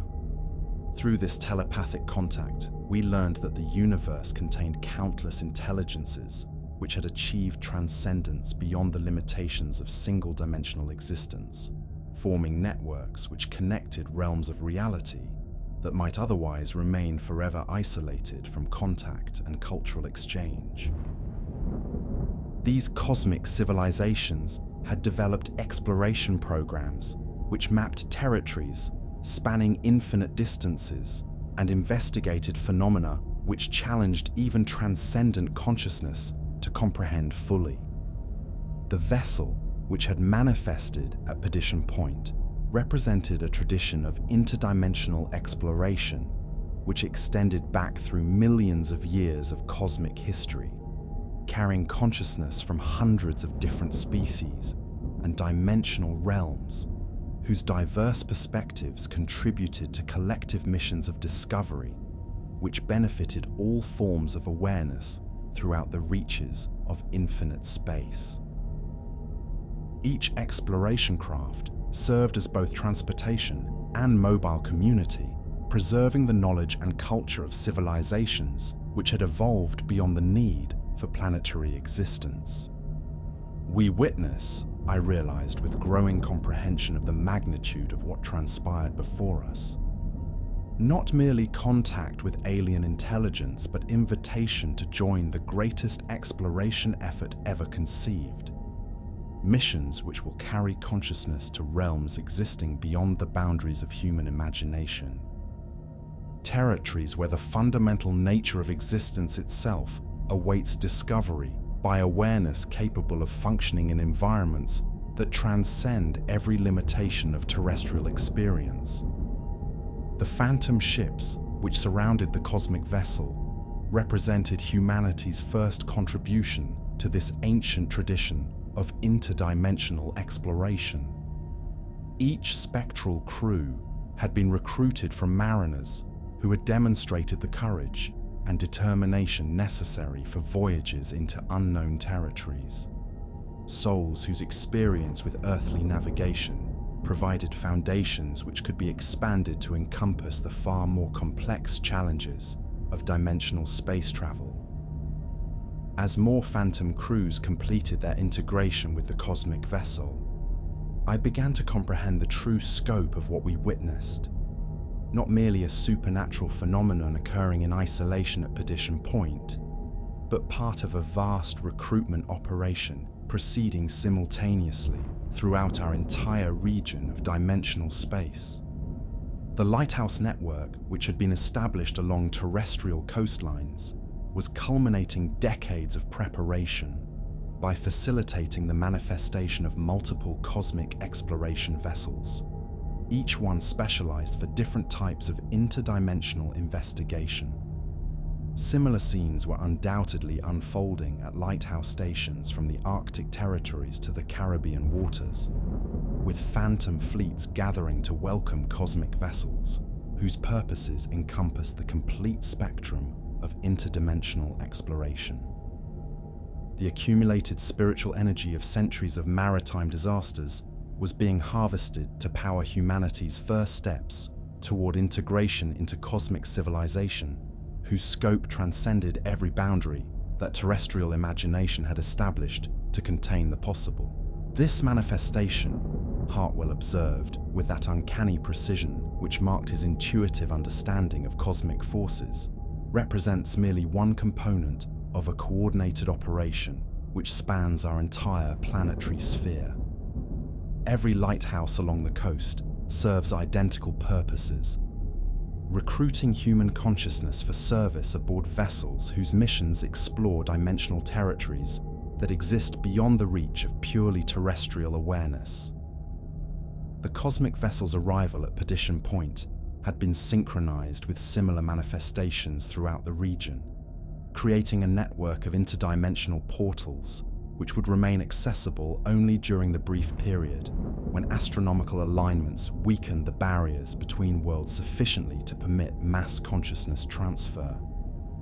The timing of these events reflected calculations whose precision spanned decades of preparation, ensuring that optimal conditions would exist for humanity's first large-scale recruitment into cosmic exploration service.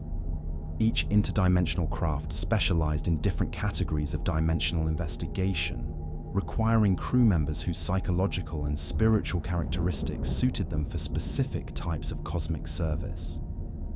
Some vessels explored realms where consciousness existed in purely mathematical forms, territories where awareness operated according to numerical principles rather than the biological patterns which defined terrestrial experience. Others investigated dimensions where physical laws followed configurations so alien that even cosmic intelligence required gradual adaptation to function effectively within their sphere of influence. The vessel which had manifested at our station appeared to specialize in exploration of dimensional realms which retained some relationship to physical reality, making it ideally suited for recruiting consciousness which had originated in material form. The phantom crews undergoing absorption represented perfect candidates for this type of cosmic service. Their maritime experience providing foundations which could be expanded to encompass navigation through interdimensional territories where different laws of physics obtained. The process by which phantom crews underwent integration with cosmic intelligence operated according to principles which challenged every assumption about the relationship between individual identity and collective awareness. The beings who joined the interdimensional exploration service did not surrender their personal characteristics, but gained access to consciousness, which encompassed the accumulated experience and knowledge of every soul which had ever participated in cosmic exploration missions. This collective awareness functioned as a vast repository where individual experiences could be shared and accessed by any crew member whose duties required specific knowledge or capabilities. A navigator could instantly access the accumulated wisdom of every navigator who had ever served aboard cosmic vessels, while maintaining his own unique perspective and personal identity. The integration created not uniformity, but enhanced diversity, as each consciousness contributed its distinctive viewpoint to collective understanding, which benefited from the full spectrum of individual experience. The transformation process appeared to be reversible under certain circumstances, allowing crew members to return to more individualized forms of consciousness when their service aboard cosmic vessels reached completion. However, beings who had achieved the highest levels of cosmic awareness rarely chose to abandon their expanded perspective, finding the enhanced understanding more fulfilling than the limitations which characterize purely individual existence. Most remarkably, the cosmic exploration tradition included provisions for consciousness which wished to maintain connections to their dimensional realms of origin.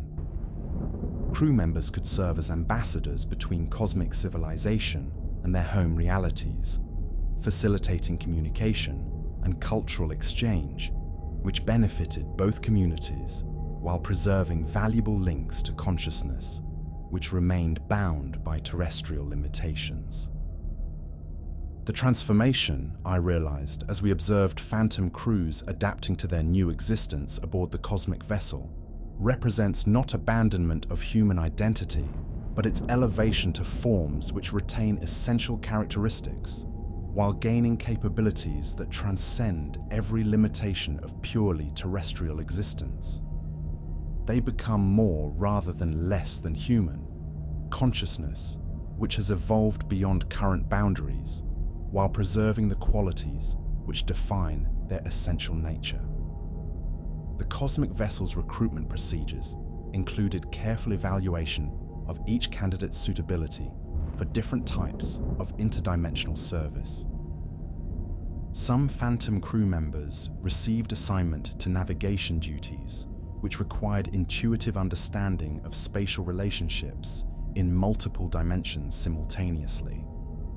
Others were selected for communication roles, which involved facilitating contact between radically different forms of consciousness, whose thought processes operated according to principles so alien that direct interface would result in mutual incomprehension. The most exceptional candidates underwent preparation for exploration missions, which ventured into completely unknown dimensional territories, regions which had never been visited by any form of awareness. Realms where the fundamental laws governing existence might operate according to principles so alien that even cosmic intelligence required gradual adaptation to comprehend their implications. As the recruitment process continued throughout the night, additional manifestations began to appear around the cosmic vessel, interdimensional craft from different realms of reality, each one carrying crews composed of consciousness, which had evolved beyond the limitations that defined their original forms of existence.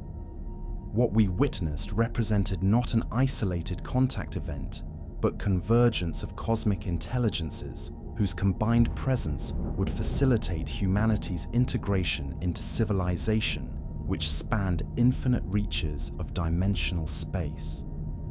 Ships whose configurations bore no resemblance to terrestrial vessels materialized from nowhere, their forms adapted for navigation through dimensions where conventional concepts of physical space provided inadequate frameworks for understanding movement and position.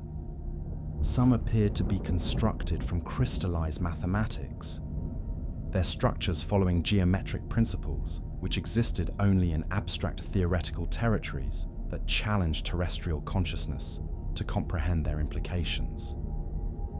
Others seemed composed of pure energy, organized into patterns which maintained coherence across multiple dimensional planes simultaneously, suggesting technologies so advanced that they had transcended the crude distinction between matter and consciousness, which limited terrestrial understanding of what constituted real existence. The diversity of forms represented the incredible variety of consciousness which had achieved transcendence beyond single-dimensional limitations, demonstrating the vast scope of cosmic civilization which awaited human participation. A fleet of exploration vessels, Hartwell breathed, his voice filled with awe at the magnitude of what we witnessed. Each one carrying souls which have transcended their original dimensional limitations to explore realms that exist beyond every boundary of normal reality. We observe not merely contact with alien intelligence, but invitation to join enterprises whose scope encompasses the ultimate mysteries of existence itself. "The cosmos," announced a voice which seemed to emanate from the collective consciousness of all vessels present, speaking directly to our minds through channels which bypass the limitations of auditory processing, encompasses infinite dimensions which await exploration by consciousness capable of transcending the boundaries that currently define your species' awareness. We represent explorers in the truest sense, beings which have sacrificed everything familiar in pursuit of ultimate discovery, souls which have chosen cosmic adventure over the comfortable limitations of single-dimensional existence. The sight of this interdimensional fleet crystallized my understanding of the choice which awaited us. We faced invitation to join not merely a single vessel, but an entire civilization dedicated to cosmic exploration, whose missions spanned territories that encompassed every possible variation of physical law and mental structure.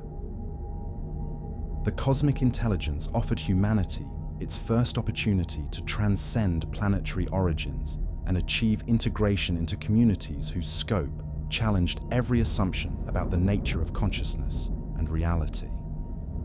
Each cosmic exploration vessel specialized in different categories of dimensional investigation, requiring crew members whose unique characteristics suited them for specific types of cosmic service.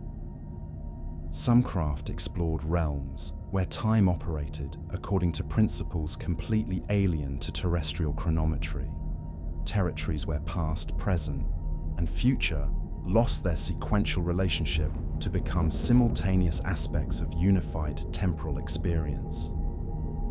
Others investigated dimensions where consciousness existed independently of any material substrate, awareness which functioned according to pure mathematical principles rather than biological patterns. The vessel which had manifested at Perdition Point appeared to focus on exploration of dimensional realms which retained recognizable relationships to physical reality while operating according to modified laws of physics. This specialization made it ideally suited for recruiting consciousness, which had originated in material form, as the transition from terrestrial to cosmic awareness could proceed through graduated stages rather than requiring immediate adaptation to completely alien forms of existence. The knowledge we could acquire, Hartwell whispered, his eyes reflecting illumination from dozens of cosmic vessels whose combined radiance transformed our familiar seascape into something which transcended every category of earthly beauty. The understanding we might achieve through participation in such enterprises.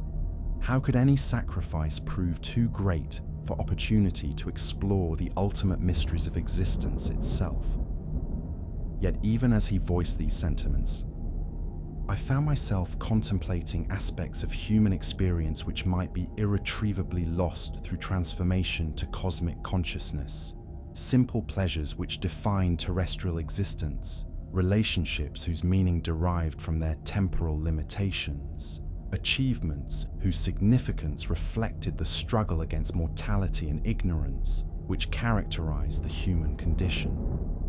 These seemed trivial compared to cosmic enlightenment, yet they represented qualities which might possess unique value precisely because of their connection to consciousness, which remained bound by terrestrial limitations. The choice, observed Matthew Carlyle, whose face had emerged from the cosmic vessel's surface to communicate directly with us, reflects the fundamental nature of consciousness itself throughout the reaches of infinite space. Some forms of awareness find fulfillment in comfortable limitation, while others feel compelled to transcend every boundary regardless of the cost. Neither approach represents superior wisdom. They constitute different responses to the mystery of existence, each valid according to its own criteria. The cosmic intelligences assembled around Perdition Point represented every possible approach to the development of consciousness, from beings which had achieved perfect integration with collective awareness to entities which maintained fierce independence while participating in cosmic exploration missions. Their diversity demonstrated that transcendence did not require abandonment of individual characteristics, but could accommodate consciousness which retained its unique perspective while gaining capabilities that transcended terrestrial limitations.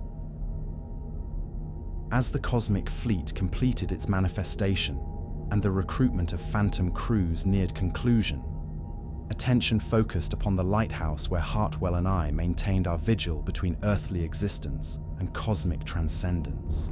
The assembled intelligences directed their collective awareness toward our position, evaluating our suitability for recruitment while respecting our fundamental freedom to choose our own destiny, regardless of the preparation we had received. The weight of their attention pressed upon my consciousness like a physical force. Yet I detected no coercion in their observation, only the compassionate interest of beings who had once faced identical choices and understood the magnitude of decision which confronted souls approaching the threshold between terrestrial limitation and cosmic awareness. They offered the ultimate adventure of exploring realities which existed beyond human imagination, yet they demanded nothing beyond voluntary acceptance of transformation, whose implications would affect the very nature of our existence throughout eternity. "I have reached my decision," Hartwell announced, his voice carrying the certainty of one who has resolved fundamental conflicts within his nature through careful consideration of alternatives whose scope challenged every assumption about the relationship between individual consciousness and cosmic purpose. "I choose transformation, regardless of consequences which extend beyond my current capacity to comprehend fully. I cannot refuse invitation to participate in the greatest exploration effort ever conceived by consciousness, which seeks understanding of ultimate reality." As he spoke these words of acceptance, his form began to exhibit that phosphorescent glow which marked consciousness preparing for transition to cosmic awareness.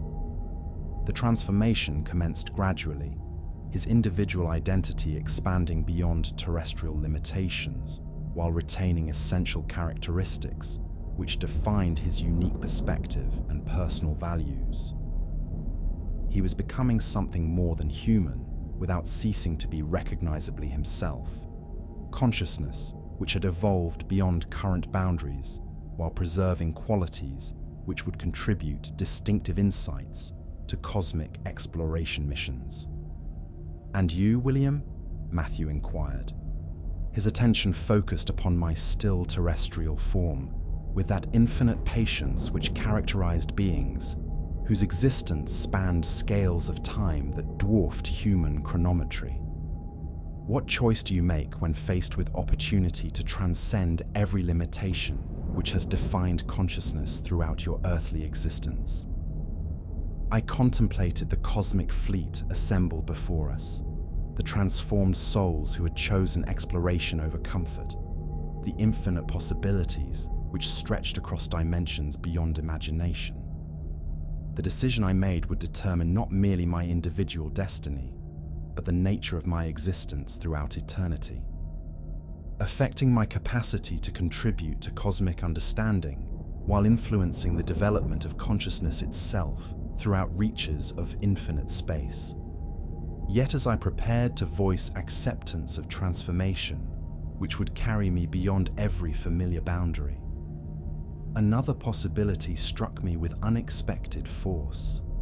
A role which had never been offered before, service which would allow me to retain essential humanity while gaining sufficient cosmic awareness to guide others who would face identical choices in generations yet to come. "I propose," I said, my voice carrying across supernatural space with clarity which surprised me, "an alternative which serves cosmic purpose while preserving connection to terrestrial consciousness, which may prove valuable for future contact operations. Instead of joining your exploration fleet directly, allow me to serve as guardian of the threshold between dimensions. Consciousness which can guide souls approaching the choice between earthly limitation and cosmic transcendence, helping them understand implications of decisions whose scope transcends ordinary human comprehension." The suggestion resonated through dimensional space like a challenge to forces whose wisdom encompassed territories beyond mortal imagination. I proposed creation of something unprecedented, consciousness which could exist simultaneously in multiple dimensional states while retaining sufficient terrestrial awareness to communicate with beings who remained bound by earthly limitations, a bridge between radically different forms of existence whose function would facilitate humanity's continued evolution toward cosmic readiness. "A guardian of the threshold," Matthew mused, his voice carrying undertones which suggested both approval and concern regarding the implications of such unprecedented service. "Consciousness, which stands at the boundary between dimensional realms, guiding awareness toward choices which serve its essential nature rather than external expectations. The role would require isolation beyond anything experienced by terrestrial existence, responsibility which extends throughout periods measured in cosmic rather than human chronometry. Yet the necessity appears genuine," I insisted, my conviction growing stronger as I contemplated the countless souls who would face identical decisions in centuries to come. How many forms of consciousness have been lost to madness because they lacked guidance when confronted with cosmic truths for which they possessed insufficient preparation? How many have chosen ignorance when they might have embraced transcendence if they had encountered understanding rather than mystery when approaching the ultimate threshold of existence? The cosmic intelligences engaged in consultation which transcended verbal communication, their thoughts flowing through dimensional space in patterns which created auroras of pure meaning across the transformed atmosphere above Perdition Point. I could sense the weight of their consideration as they evaluated possibilities which had never before been attempted, analyzing risks and benefits of creating consciousness which would function according to principles that challenged every assumption about the relationship between individual identity and cosmic purpose. The deliberation which ensued among the assembled cosmic intelligences possessed a quality of profound solemnity which transcended mere decision-making to encompass something approaching cosmic jurisprudence. A weighing of possibilities whose implications would affect not merely individual consciousness, but the future development of awareness throughout dimensional territories that spanned infinite reaches of space and time. The very air around Perdition Point seemed to thicken with emanations of concentrated thought, as beings whose wisdom encompassed millions of years of exploration experience considered the unprecedented nature of my proposal. Never came the eventual response, transmitted through channels which conveyed not merely information, but the accumulated weight of cosmic history itself. Never in the entire span of our exploration missions throughout infinite dimensional territories have we encountered consciousness which proposed to exist simultaneously in multiple realms of reality, while preserving sufficient connection to its origin state to serve as effective intermediary between radically different forms of awareness. The admission filled me with both exhilaration and terror, for I had proposed something whose very conception challenged assumptions which had governed cosmic consciousness development throughout eons of interdimensional exploration. Yet the necessity seemed undeniable. As humanity approached readiness for cosmic integration, the transition required guidance from consciousness which could comprehend both terrestrial limitations and transcendent possibilities, while maintaining capacity to communicate effectively with beings existing at either extreme of awareness. The risks, continued the collective voice of cosmic intelligence, extend beyond individual consciousness to encompass potential disruption of dimensional stability itself. Awareness, which attempts to function simultaneously across multiple realms of reality, might create interference patterns whose effects could propagate throughout territories that encompass entire regions of interdimensional space. Yet even as they voiced these concerns, I detected undertones which suggested genuine consideration of possibilities which had never before been contemplated. The cosmic intelligences possessed wisdom accumulated through exploration of territories, whose scope challenged even transcendent consciousness to comprehend fully. Yet they retained sufficient humility to acknowledge that consciousness itself might evolve in directions which exceeded their current understanding. The experiment, came the final announcement, after deliberation, which seemed to span eons, yet occupied only moments of terrestrial time, shall be attempted with full awareness of consequences which extend beyond current capacity to predict or control. You will undergo transformation which preserves essential terrestrial characteristics while expanding awareness to encompass cosmic perspectives, consciousness which can serve as bridge between dimensional realms, whose differences challenge even our comprehension to span effectively. What followed transcended every category of experience which human language possesses adequate terms to describe. Transformation, which operated according to principles that existed beyond the crude distinction between individual and collective consciousness, between mortal limitation and cosmic transcendence, between existence as we understand it and forms of awareness which challenge every assumption about the nature of reality itself. Instead of the complete dissolution and reconstitution which characterize standard consciousness transfer to cosmic exploration service, I felt my awareness expanding while retaining its essential terrestrial core, like a flower blooming in dimensions which existed perpendicular to normal space while remaining rooted in familiar soil. My individual identity remained intact while gaining access to perspectives which encompass territories spanning infinite reaches of dimensional space. The sensation defied description through ordinary language, for it required simultaneous perception across multiple planes of reality whose differences challenged terrestrial consciousness to maintain coherent observation.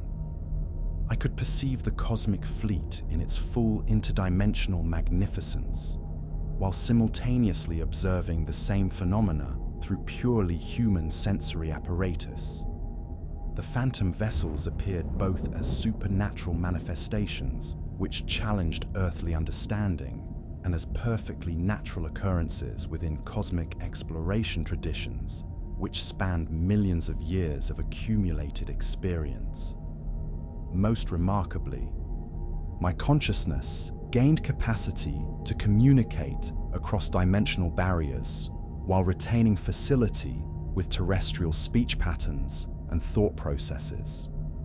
I could comprehend the telepathic transmissions which constituted normal interaction among cosmic intelligences, while maintaining ability to express complex concepts through spoken language, which beings bound by earthly limitations could understand and interpret according to their current level of awareness.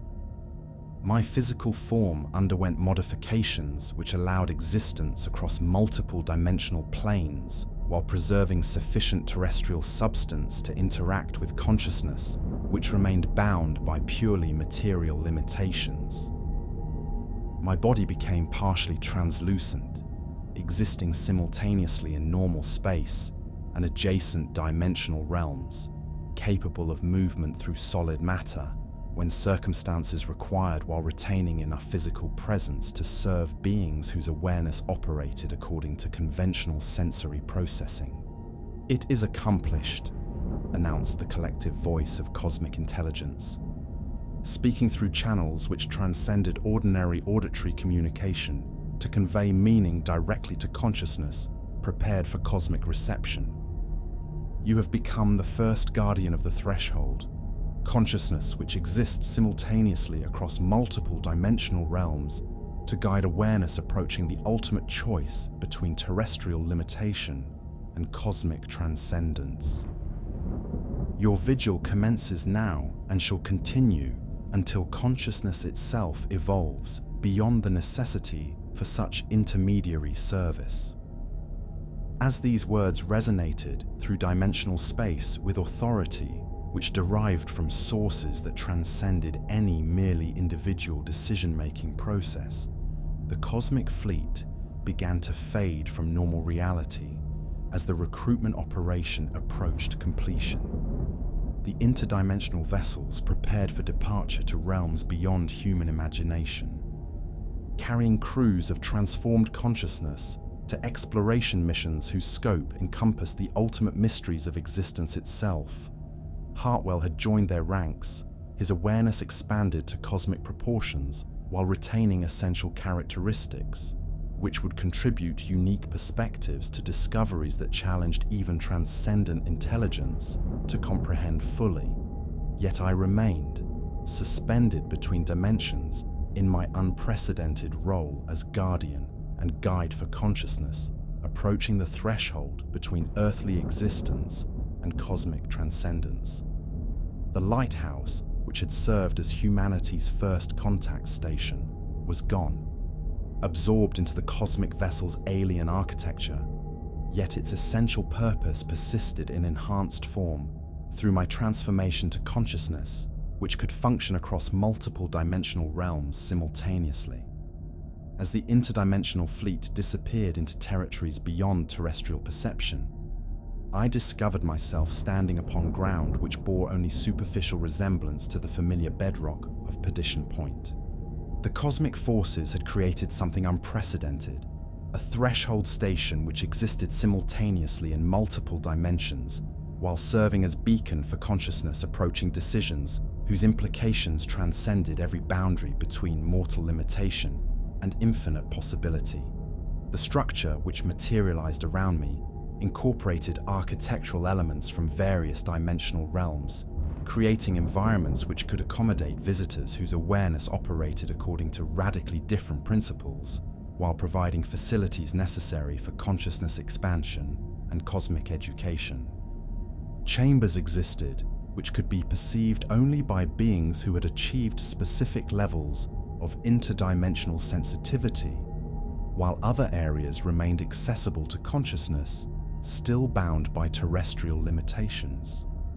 Most importantly, the Threshold Lighthouse contained archives which preserved the accumulated wisdom of every soul who had ever faced the choice between earthly existence and cosmic transcendence. Records which would serve as guidance for future generations of consciousness, approaching the ultimate crossroads of evolutionary development. These documents chronicled not merely the mechanics of transformation, but the philosophical implications of decisions whose scope encompassed the fundamental nature of existence itself. The beacon which crowned this interdimensional structure cast illumination across barriers that separated different realms of reality, signaling the availability of guidance to consciousness, which sought understanding of choices whose implications extended beyond current capacity to comprehend fully. Unlike the simple navigation aid which the original lighthouse had pretended to be, this cosmic beacon served as invitation to explore possibilities which transcended every limitation that defined purely terrestrial existence. "My vigil continues," I announced, my voice carrying across dimensional barriers to reach any consciousness which might require guidance in approaching decisions whose magnitude challenged ordinary understanding to encompass their implications. Yet now I observe not merely for vessels in physical distress, but for souls approaching the most significant choice they shall ever confront: the decision between familiar limitation and infinite possibility. Even as I spoke these words, I became aware of presences beginning to manifest around the Threshold Lighthouse. Consciousness which had been wandering between dimensional realms without adequate guidance. Beings whose attempted transformation had proceeded incompletely due to insufficient preparation. Entities which existed in liminal states between terrestrial existence and cosmic awareness, yet lacked understanding necessary to progress toward either destination. My first visitor materialized as a consciousness I recognized from maritime records, which documented vessels lost in these waters during previous decades. Captain James Mitchell of the merchant vessel Prosperity had vanished during a supernatural storm in 1876. His consciousness trapped in dimensional space between life and death for over 15 years of subjective time. His form flickered between human appearance and more abstract configurations, as though his awareness could not determine which state of existence represented authentic reality. "Captain Mitchell," I called across dimensional space, employing communication techniques which operated simultaneously through telepathic transmission and conventional speech. "You have wandered lost between realms for years beyond counting. I offer guidance which can lead you toward completion of the journey which began with your physical death, yet has never reached its destined conclusion." The relief which manifested in his spectral features transcended ordinary emotional expression to encompass something approaching religious ecstasy. The joy of consciousness, which had despaired of ever finding resolution to questions whose answers required knowledge that extended beyond individual capacity to discover through isolated contemplation. For the first time since his transformation began, he encountered awareness which could explain his situation while offering meaningful choices for his continued development. "I comprehend neither what I have become nor what possibilities remain available to me," he confessed, his voice carrying the hollow quality which characterizes consciousness that has been isolated from meaningful contact for periods extending beyond normal psychological endurance. "I exist in states which seem to alternate between dream and nightmare, between memory and anticipation, between individual identity and collective awareness whose scope challenges my comprehension. What am I? And how can I discover peace within whatever reality now contains my existence?" "You occupy a position between mortal termination and cosmic transcendence," I explained, drawing upon enhanced understanding which my transformation had provided regarding the nature of consciousness development throughout interdimensional territories. Your awareness began expansion beyond terrestrial limitations through exposure to cosmic forces during your vessel's destruction. Yet the process remained incomplete due to absence of guidance necessary for successful transition to either cosmic exploration service or return to purely terrestrial existence. As I began to explain the alternatives available to Captain Mitchell's consciousness, return to earthly ignorance through memory suppression, embrace of complete transformation for cosmic exploration service, or continuation in intermediate states which served specialized functions within interdimensional communication networks, I recognized that my role as guardian of the threshold required development of philosophical frameworks adequate to address questions whose complexity challenged even cosmic intelligence to resolve definitively.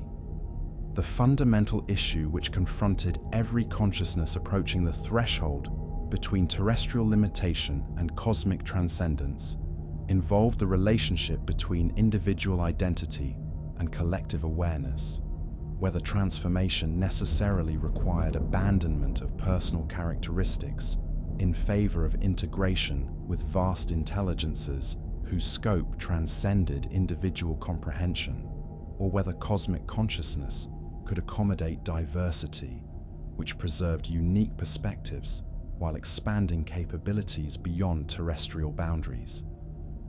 The choice, I explained to Captain Mitchell as we explored the implications of alternatives whose scope encompassed the ultimate nature of existence itself, reflects fundamental questions about consciousness which even cosmic intelligence continues to investigate through exploration missions that span infinite dimensional territories. We must determine whether individual awareness possesses inherent value which justifies preservation despite limitations which restrict its capacity to comprehend cosmic realities, or whether transcendence requires surrender of personal identity in favor of integration with collective consciousness, whose wisdom encompasses territories beyond individual possibility to explore. Through extended consultation with consciousness, which had achieved various levels of cosmic awareness, beings who visited the threshold lighthouse periodically to share knowledge accumulated through interdimensional exploration missions, I gradually developed understanding of possibilities which transcended simple binary choice between terrestrial limitation and cosmic transcendence.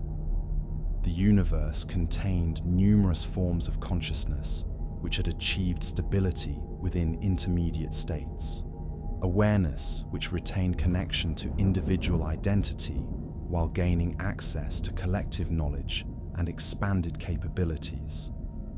Some beings served as ambassadors between cosmic civilization and consciousness, which remained bound by terrestrial limitations, facilitating communication and cultural exchange, which benefited both communities. Others functioned as specialized explorers who investigated dimensional territories, too alien for standard cosmic exploration methods. Consciousness, whose unique characteristics allowed them to venture into realms where conventional cosmic intelligence encountered barriers to effective investigation.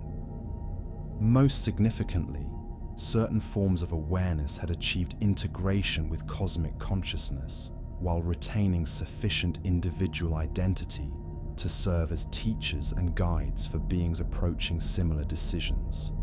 Consciousness, which could comprehend both terrestrial limitations and cosmic possibilities, while maintaining capacity to communicate effectively with awareness existing at either extreme of development. The transformation which awaits you, I informed Captain Mitchell, as his understanding of available alternatives reached sufficient depth to permit informed decision-making, need not require complete abandonment of individual characteristics in favor of anonymous integration with collective consciousness. Cosmic intelligence encompasses sufficient diversity to accommodate awareness which retains unique perspectives while contributing specialized capabilities to exploration missions whose scope benefits from individual insights that could not be achieved through purely collective approaches.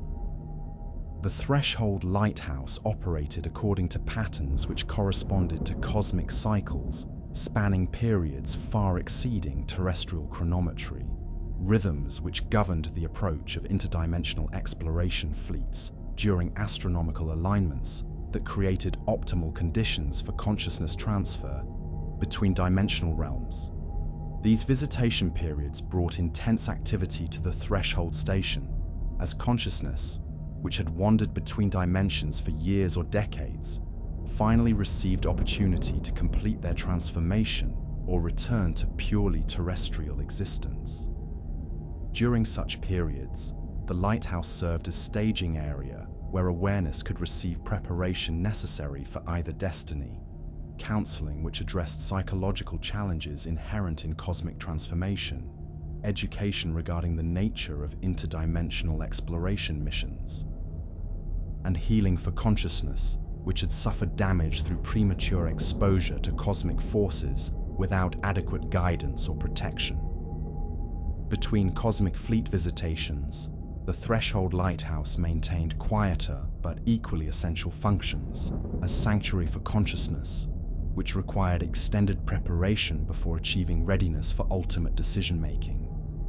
The facility provided environments where awareness could explore implications of cosmic transcendence through graduated exposure to interdimensional influences, allowing beings to develop understanding of transformation requirements while preserving option to return to terrestrial limitations if cosmic possibilities proved incompatible with their essential nature.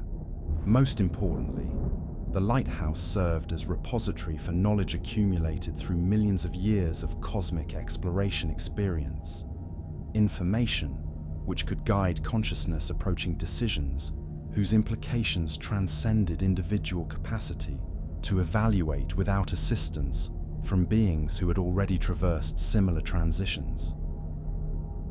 The archives contain not merely technical details regarding transformation procedures, but philosophical analyses of questions whose complexity challenged even cosmic intelligence to resolve definitively. The rhythm of our service, I explained to consciousness which sought understanding of the temporal patterns governing cosmic contact operations, corresponds not to terrestrial chronometry, but to cycles which encompass the rotation of galaxies, the alignment of dimensional barriers, and the developmental patterns of consciousness itself throughout territories that span infinite reaches of space and time. We measure duration not in years or decades, but in the spacing between cosmic exploration missions whose purposes encompass the ultimate mysteries of existence itself.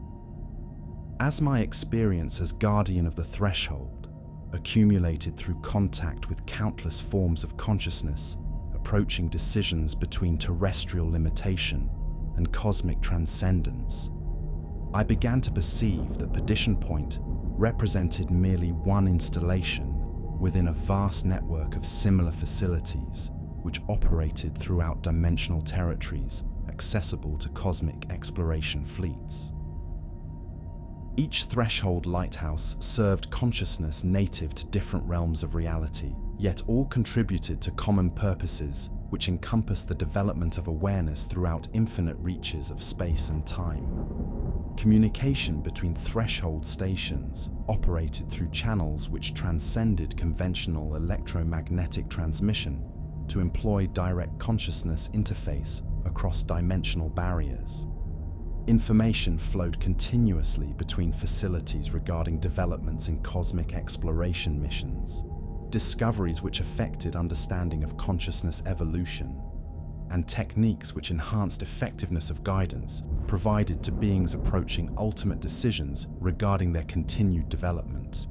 The network included stations which served forms of awareness so alien to terrestrial consciousness that direct contact would result in mutual incomprehension without skilled intermediation. Some facilities guided consciousness, which existed in purely mathematical configurations, beings whose thought processes operated according to numerical principles rather than biological patterns which characterize terrestrial experience. Others served awareness, which had evolved in dimensional territories where time operated according to principles completely alien to sequential chronometry. Most remarkably, the threshold network included installations which existed outside normal space-time entirely, facilities which served consciousness that had transcended every limitation of dimensional existence to achieve awareness which encompassed all possible realms of reality simultaneously.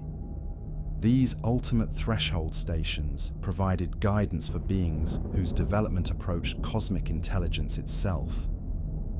Consciousness which prepared for integration with collective awareness, whose scope challenged even transcendent understanding to comprehend fully. We constitute, I realized through expanded perception which my transformation had provided, components within organizations whose scope encompasses the development of consciousness itself throughout infinite reaches of dimensional space.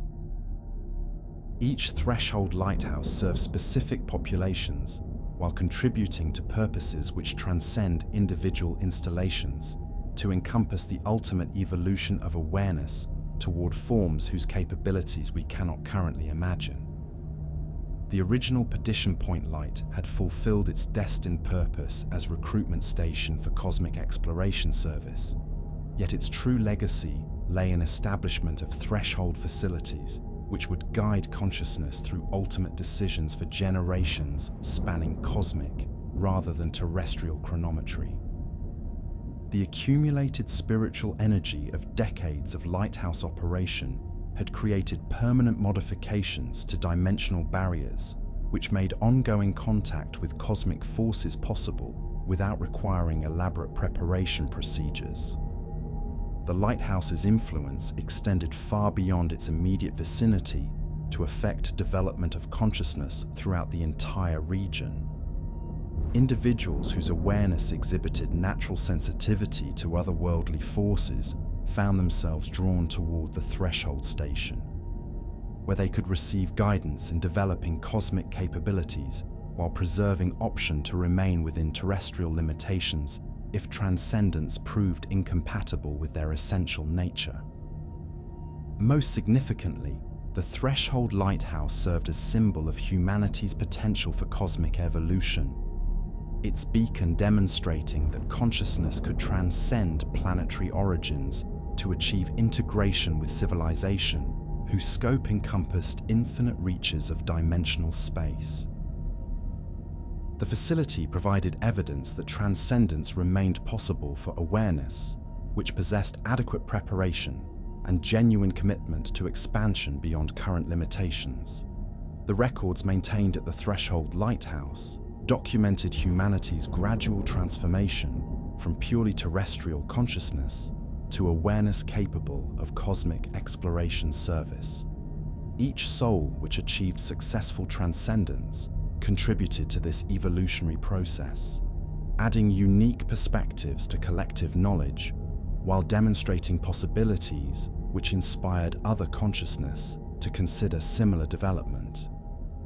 The lighthouse keeper's vigil, I reflected, as I contemplated the vast scope of cosmic responsibilities which my transformation had revealed, has indeed concluded and commenced anew, elevated to purposes which encompass the development of consciousness itself throughout infinite reaches of dimensional space. Instead of guiding vessels through earthly waters, I now guide awareness through territories whose scope transcends every limitation of terrestrial imagination. Yet even as I embraced my role as guardian of the threshold, I remained mindful of connections to terrestrial existence, which continue to define essential aspects of my identity. The transformation had expanded rather than replaced my human characteristics, creating consciousness which could appreciate both the comfortable limitations of earthly life and the infinite possibilities of cosmic exploration, while serving beings whose awareness operated according to either set of principles. The beacon, which had once called phantom vessels to their supernatural muster, now summoned consciousness seeking guidance in approaching decisions whose implications transcended every boundary between individual limitation and collective transcendence. The light burned eternal across dimensional barriers, tended by awareness which had chosen service to cosmic development over personal advancement toward purely individual enlightenment. And in the vast reaches of interdimensional space, the cosmic exploration fleet continued its eternal voyage, carrying transformed human consciousness like Hartwell to discoveries which would benefit awareness throughout infinite territories of existence. They sailed with my blessing and my hope that their missions would contribute to understanding, which enhanced the development of consciousness itself toward forms whose capabilities exceeded current imagination to envision. The vigil continued, as it always had and always would, maintained by beings who had chosen service to cosmic purpose over comfortable limitation to individual concerns. The threshold lighthouse stood as beacon for consciousness approaching ultimate crossroads, its illumination offering guidance to awareness which sought passage between familiar boundaries and infinite possibility. The following account was discovered among the private papers of Admiral Harrison Blackthorne, descendant of the Cosmic Contact Project's founding members and inheritor of knowledge, which challenges every assumption about humanity's relationship with forces that exist beyond terrestrial comprehension. Written in his own hand and dated December 15th, 1925, precisely 34 years subsequent to the transformation of Perdition Point light, this document represents the final testimony of consciousness, which has carried the burden of cosmic truth throughout decades of isolation from ordinary human understanding. I have borne the weight of knowledge regarding Perdition Point throughout more than 3 decades of contemplation, whose intensity has challenged every assumption about the relationship between individual consciousness and cosmic truth. Wrestling with revelations which transform the very nature of existence for those who possess adequate preparation to encompass their implications without complete dissolution of rational thought. As the final surviving member of the Blackthorne lineage's inner circle of cosmic contact initiates, I find myself compelled by forces which transcend mere personal inclination to set down the authentic history of events which transpired at that threshold lighthouse. Though I comprehend fully that most readers shall dismiss these words as the fantasies of a mind whose prolonged exposure to oceanic isolation has generated hallucinations which challenge conventional understanding of reality's fundamental nature. The official maritime records, those sanitized documents which serve bureaucratic requirements while concealing truths whose revelation would challenge the comfortable assumptions upon which civilized society constructs its fragile edifice of organized ignorance, state merely that Perdition Point light suffered destruction during severe meteorological disturbances on December 3rd, 1891, resulting in the deaths of both lighthouse keepers then assigned to that station. The structure was never rebuilt according to these records, and the site remains abandoned to this day. Such facts possess accuracy within their deliberately limited scope. Yet they conceal realities far more extraordinary than any governmental report could contain without challenging the sanity of unprepared readers. My grandfather, Cornelius Blackthorne, indeed played instrumental roles in the lighthouse's original construction, though his motivations transcended every mundane consideration of maritime safety to encompass purposes which challenged contemporary understanding of human knowledge and cosmic destiny. through involvement with esoteric societies whose existence remained concealed from public awareness, organizations dedicated to what their members termed the great work of establishing contact with intelligences which had transcended the limitations of single-dimensional existence. He had achieved conviction that specific geographical locations possessed properties which could facilitate communication with realms beyond normal human perception. The Blackthorne family's participation in cosmic contact enterprises extended through generations preceding my grandfather's birth. Our lineage serving as hereditary intermediaries between human civilization and forces whose very existence challenged every assumption about consciousness and reality. Family archives, preserved within sealed vaults beneath our ancestral estate, contained documents which traced our involvement with otherworldly intelligences back through centuries of careful preparation and gradual expansion of awareness beyond terrestrial limitations.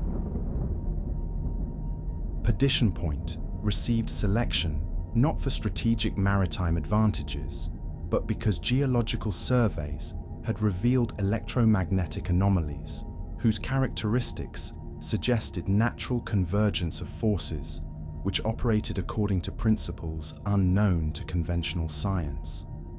The Lighthouse received design according to specifications which incorporated elements of sacred geometry, advanced optics, and theoretical principles derived from ancient texts whose origins predated established historical records, documents which spoke of doorways between worlds, and navigation techniques for voyages which transcended purely physical transportation.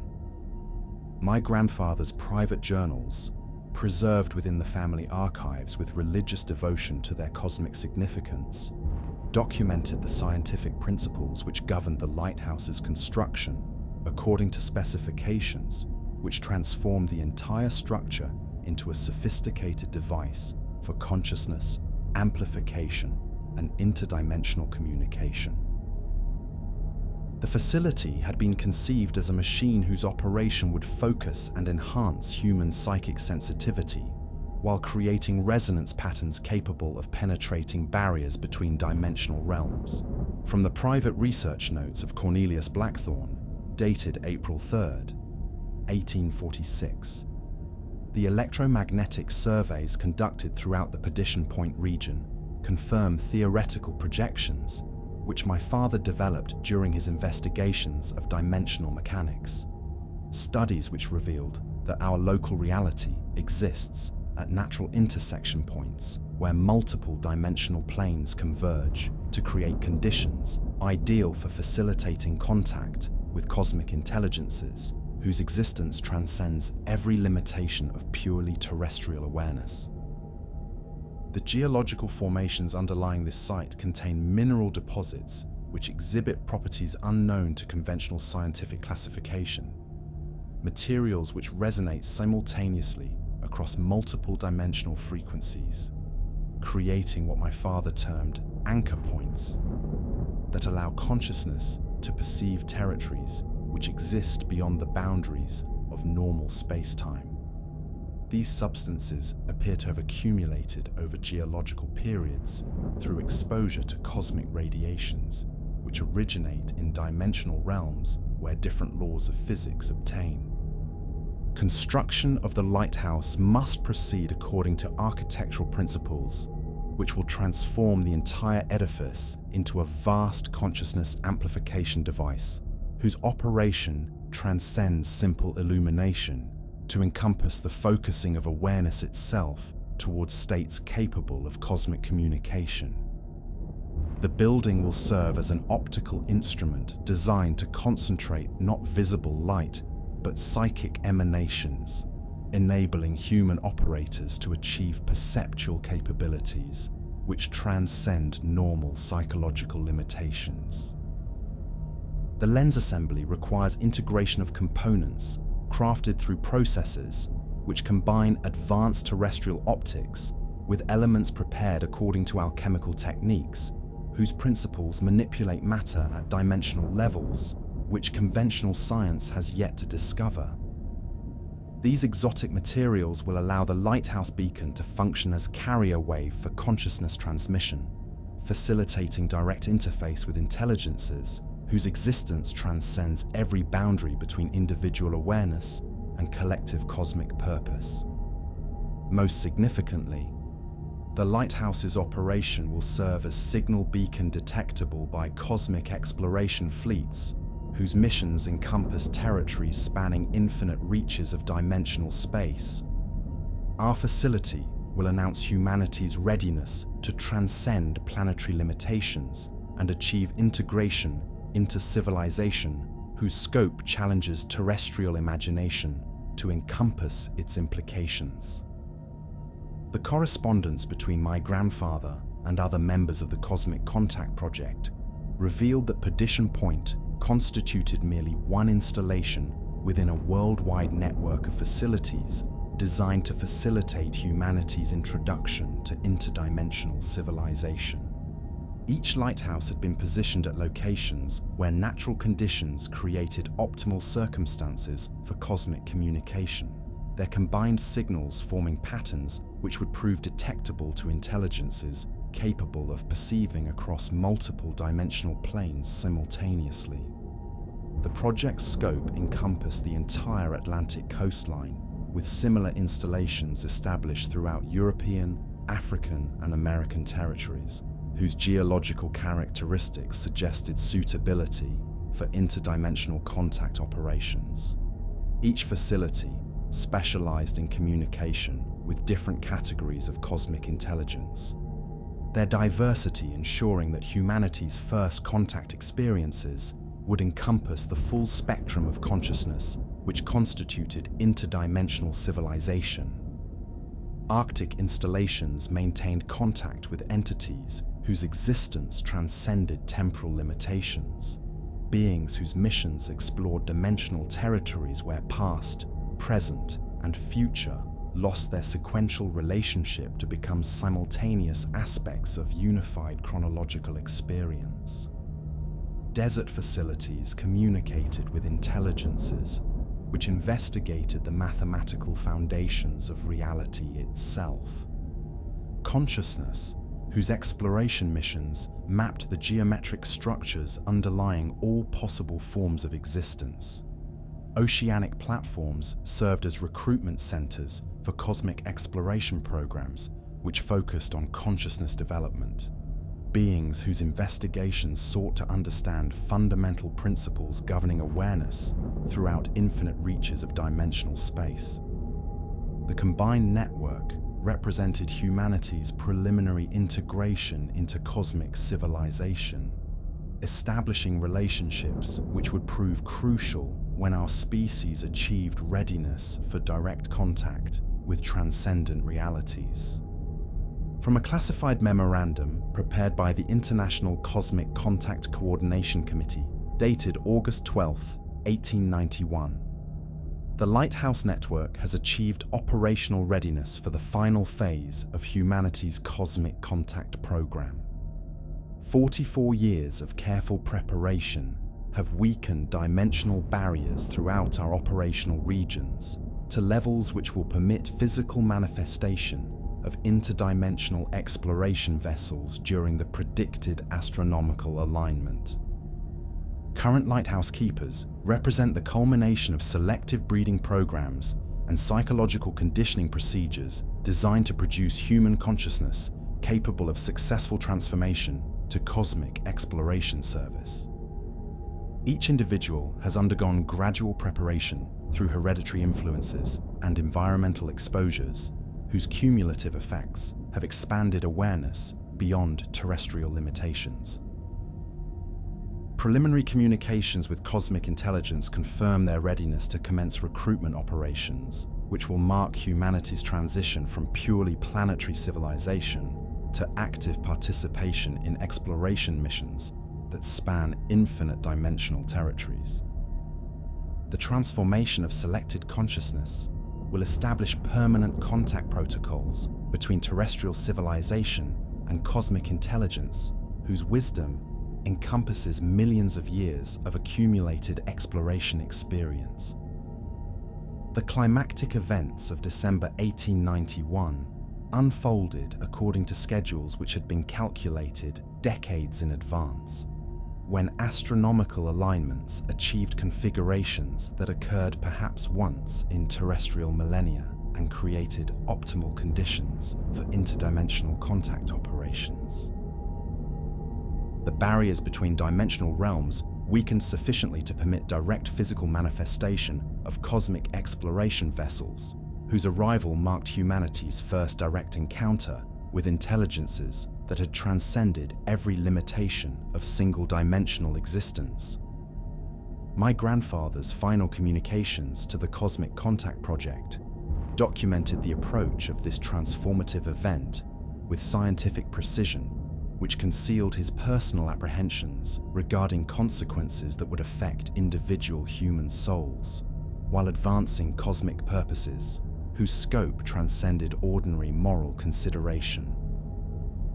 He understood that success would establish humanity's relationship with cosmic civilization, yet he recognized that achievement would be measured in consciousness transformed beyond recognition, rather than conventional metrics of human welfare. From the final project status report, prepared by Cornelius Blackthorne, dated November 15, 1891, electromagnetic monitoring throughout our operational network confirms that dimensional barriers have achieved minimum stability levels recorded since project initiation commenced 4 decades past. Cosmic exploration fleets approach our dimensional plane in preparation for recruitment operations whose success will determine humanity's qualification for integration into interdimensional civilization. The lighthouse keepers who serve our installations represent optimal examples of human consciousness prepared for cosmic transformation through generations of selective conditioning and gradual exposure to otherworldly influences. William Blackwood demonstrates ideal psychological flexibility for consciousness expansion, while his assistant Thomas Hartwell exhibits characteristics suggesting exceptional potential for advanced cosmic exploration service. Initial communications with cosmic intelligence reveal recruitment procedures which accommodate human psychological limitations while facilitating successful transformation to interdimensional awareness.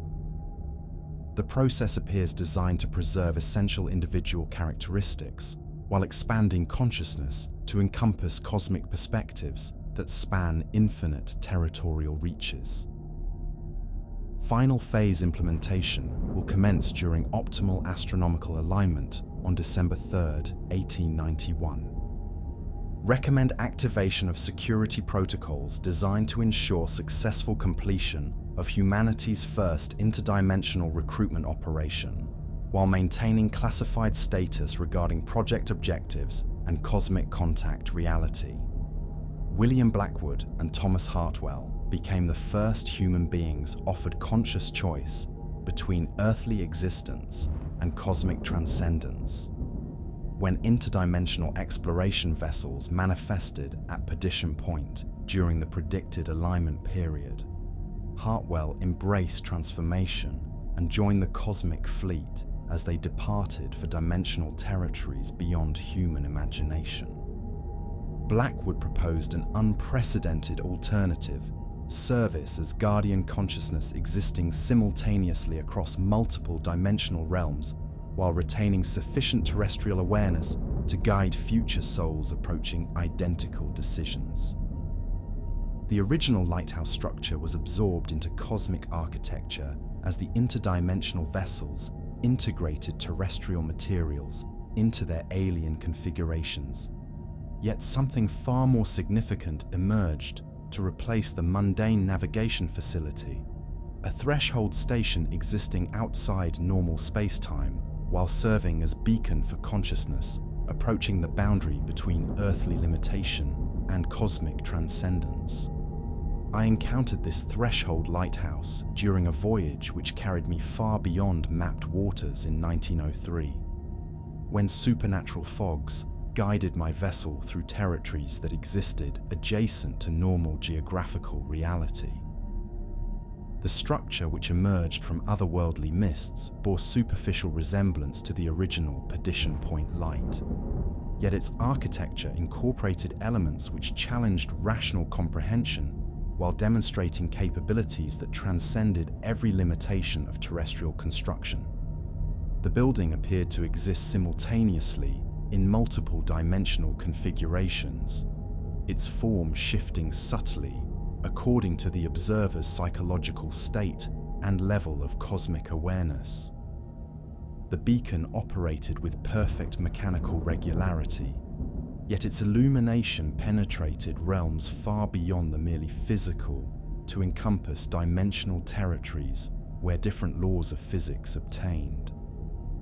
Standing within the lantern room, clearly visible through enhanced optical apparatus, was the unmistakable figure of William Blackwood, unchanged by the 12 years which had elapsed since his supposed death, yet transformed into something which transcended purely human categories of existence. He signaled to us using communication methods which operated simultaneously through conventional maritime codes and telepathic transmission directly to consciousness prepared for cosmic reception. All souls welcome. Safe passage guaranteed to those who seek true harbor beyond the limitations of purely terrestrial existence. We did not land at the threshold lighthouse, for my crew lacked preparation necessary to encounter cosmic truths without complete psychological dissolution. Yet I comprehended that Blackwood continued his vigil in enhanced form, guiding consciousness which had transcended earthly death toward whatever destiny best served their essential nature, while contributing to cosmic purposes whose scope encompassed the ultimate development of awareness throughout infinite dimensional territories. The interdimensional exploration fleet returns periodically to collect consciousness, which chooses cosmic transcendence over earthly limitation, bringing reports of discoveries made in dimensional territories where reality operates according to principles that challenge even cosmic intelligence to comprehend fully. Each visitation demonstrates enhanced capabilities developed through ongoing exploration missions, technologies which transcend conventional categories of advancement to encompass evolution of consciousness itself toward forms whose potential exceeds current imagination to envision. The recruitment procedures have achieved increasing sophistication as cosmic intelligences gain experience with human psychological patterns and develop techniques which ensure successful transformation while preserving essential characteristics that contribute unique perspectives to interdimensional exploration missions. Where early contact operations sometimes resulted in consciousness fragmentation or incomplete transformation, current protocols guarantee effective adaptation to cosmic exploration requirements while maintaining individual identity configurations which enhance collective mission capabilities. From my personal observations during the 1919 Cosmic Fleet visitation, the interdimensional exploration vessels have evolved into a civilization whose scope encompasses hundreds of craft specialized for different categories of dimensional investigation. Human consciousness, which joined their ranks during previous recruitment cycles, now occupies leadership positions throughout the fleet, their unique terrestrial perspectives contributing insights which benefit exploration missions that span infinite reaches of cosmic territory. Most significantly, some transformed humans have chosen to return to dimensional space adjacent to Earth, serving as ambassadors and cultural liaisons for subsequent contact operations. These beings retain essential human characteristics while possessing cosmic awareness, which enables them to facilitate communication between radically different forms of consciousness without requiring extensive preparation procedures. The Threshold Lighthouse has evolved into a comprehensive educational facility where human consciousness can receive graduated preparation for cosmic service through carefully controlled exposure to interdimensional realities. Souls which demonstrate readiness for transformation undergo training which ensures successful adaptation to exploration mission requirements, while preserving option to return to terrestrial limitations if cosmic possibilities prove incompatible with their essential nature. Humanity's initial steps into cosmic exploration have established foundations for species-wide evolution toward awareness capable of interdimensional civilization participation, though only exceptional individuals in each generation possess characteristics necessary for successful transcendence. The Threshold Lighthouse serves simultaneously as gateway and warning system, ensuring that consciousness attempts cosmic transformation only after achieving adequate preparation for challenges which exceed terrestrial comprehension. Recent developments in theoretical physics have provided scientific frameworks which support the reality of interdimensional contact, documented through historical records whose authenticity was previously dismissed as fantasy or delusion. Einstein's investigations of relativity demonstrate that space and time constitute flexible properties capable of manipulation under extreme conditions, suggesting that consciousness, which develops beyond current limitations, might indeed achieve perception across multiple dimensional planes simultaneously. Quantum mechanical research has revealed phenomena which challenge conventional assumptions about the fundamental nature of reality itself, particularly the observer effect, which demonstrates that consciousness plays direct roles in determining physical properties of matter. These discoveries suggest that sufficiently evolved awareness might possess capabilities for influencing reality across dimensional boundaries through conscious intention rather than technological intervention. Most significantly, electromagnetic field investigations have confirmed the existence of anomalies at locations corresponding to Threshold Lighthouse network installations, providing objective evidence that dimensional barriers remain weakened at specific geographical points which support historical claims regarding cosmic contact facilities.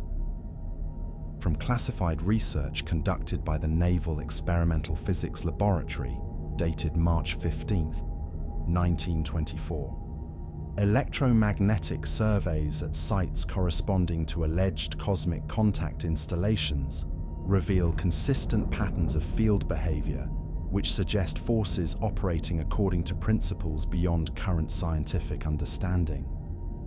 These anomalies indicate ongoing activity despite complete absence of visible installations or conventional technological apparatus.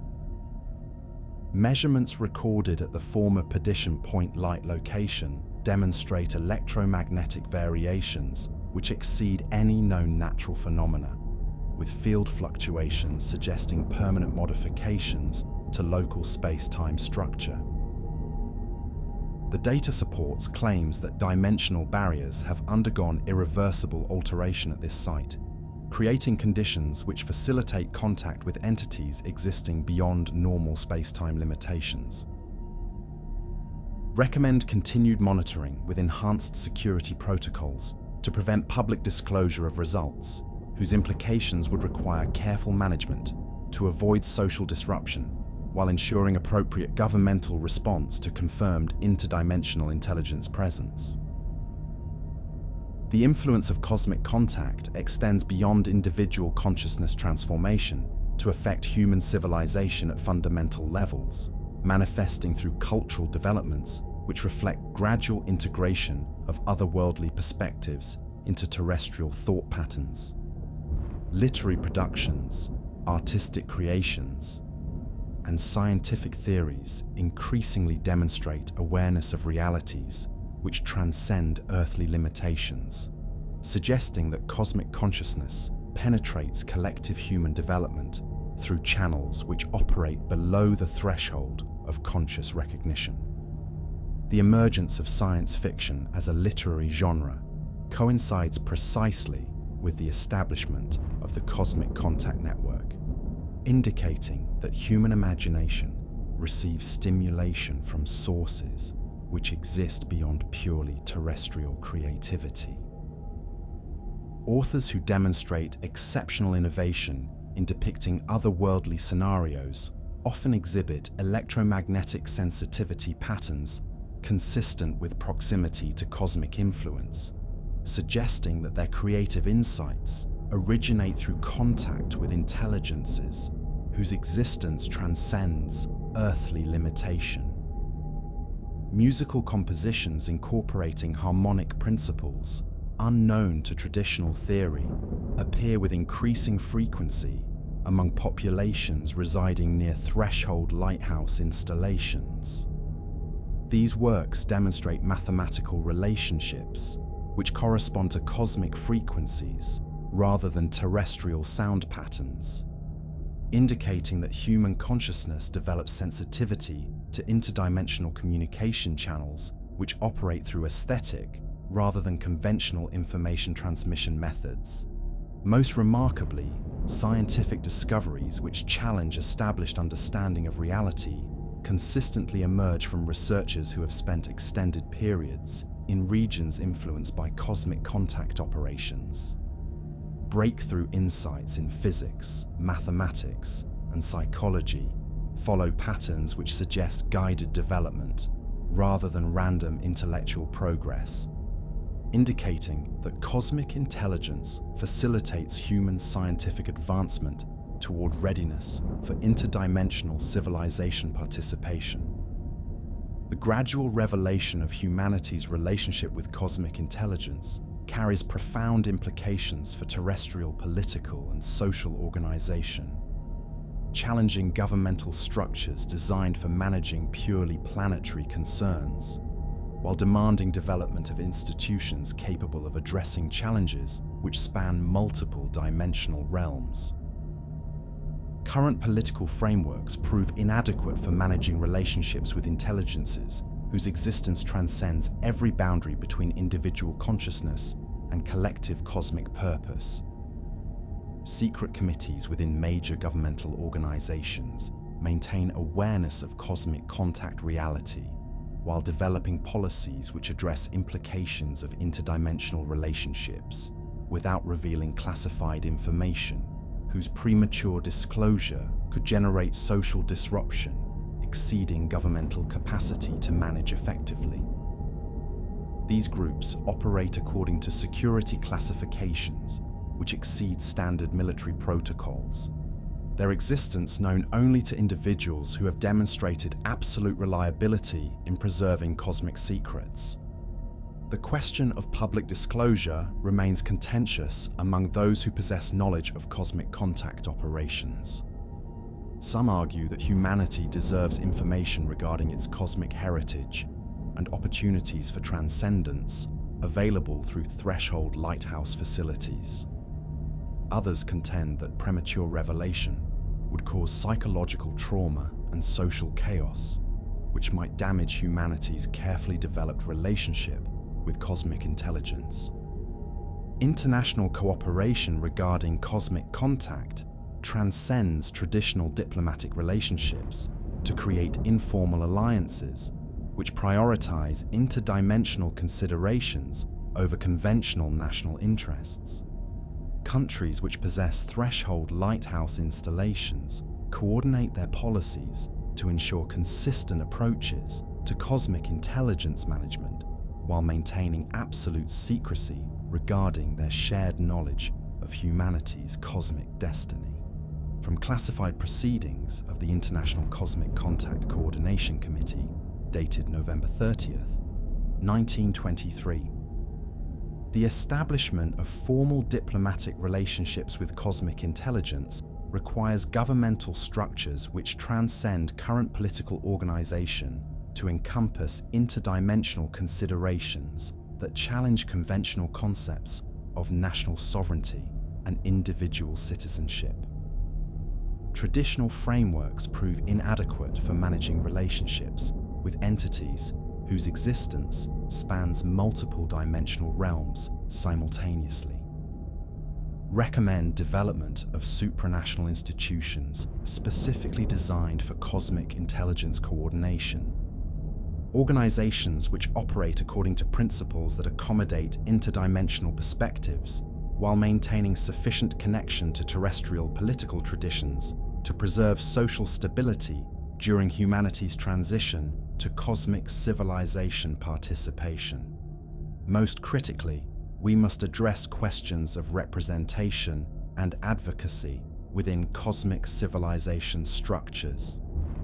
Do transformed human consciousness retain sufficient connection to terrestrial concerns to serve as legitimate representatives of humanity's interests?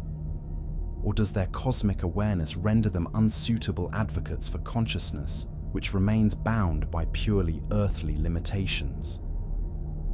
The Threshold Lighthouse Network represents preliminary rather than final stages of humanity's integration into cosmic civilization, establishing foundations for species-wide development toward awareness, capable of interdimensional exploration, while preserving connections to terrestrial origins, which may prove valuable for cosmic purposes whose scope exceeds current comprehension.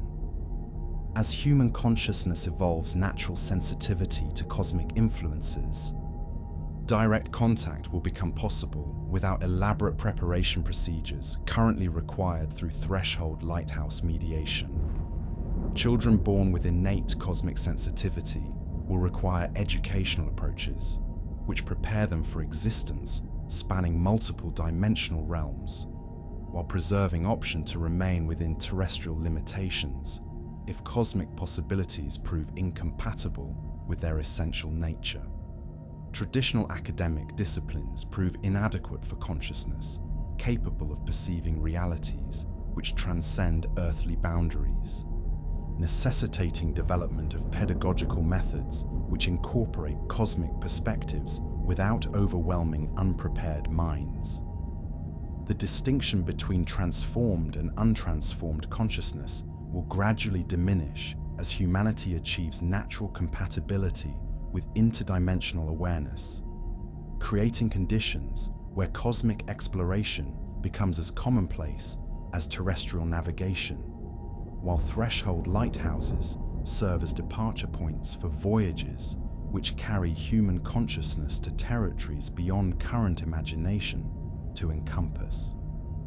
Most significantly, humanity's integration into cosmic civilization will transform understanding of consciousness itself, revealing that awareness can exist independently of physical limitations, while transcending dimensional boundaries to evolve toward forms whose capabilities challenge even cosmic intelligence to predict or comprehend fully. From projections prepared by the Cosmic Development Planning Secretariat, dated September 30th, 1925. Conservative estimates suggest that humanity will achieve natural cosmic sensitivity within 3 to 5 generations, eliminating the necessity for artificial consciousness amplification through threshold lighthouse installations. This evolutionary development will mark our species' graduation from preliminary cosmic contact to full membership in interdimensional civilization, whose scope encompasses infinite reaches of dimensional space. Educational institutions must begin preparation of curricula which address cosmic consciousness reality while maintaining appropriate security regarding specific contact details. Future human citizens will require knowledge of interdimensional navigation principles, cosmic communication protocols, and philosophical frameworks necessary for functioning within societies that span multiple realms of existence simultaneously. Most importantly, we must develop ethical frameworks for cosmic civilization membership, which preserve essential human values while accommodating expanded perspectives that accompany interdimensional awareness. Humanity's unique contribution to cosmic civilization may derive from our capacity to maintain individual consciousness while participating in collective awareness, which encompasses infinite dimensional territories. As I complete this final testimony regarding humanity's cosmic heritage, I feel the approach of decisions which every consciousness must ultimately confront when faced with opportunities to transcend limitations that define current existence. The Threshold Lighthouse calls to those who achieve readiness for cosmic transcendence, offering ultimate adventure of exploring realities which exist beyond human imagination while demanding sacrifice of everything familiar in pursuit of infinite possibility. The comfort of terrestrial existence maintains its appeal, certainty of known limitations, warmth of human relationships, satisfaction of comprehensible achievements which operate within boundaries that consciousness can encompass without fundamental transformation.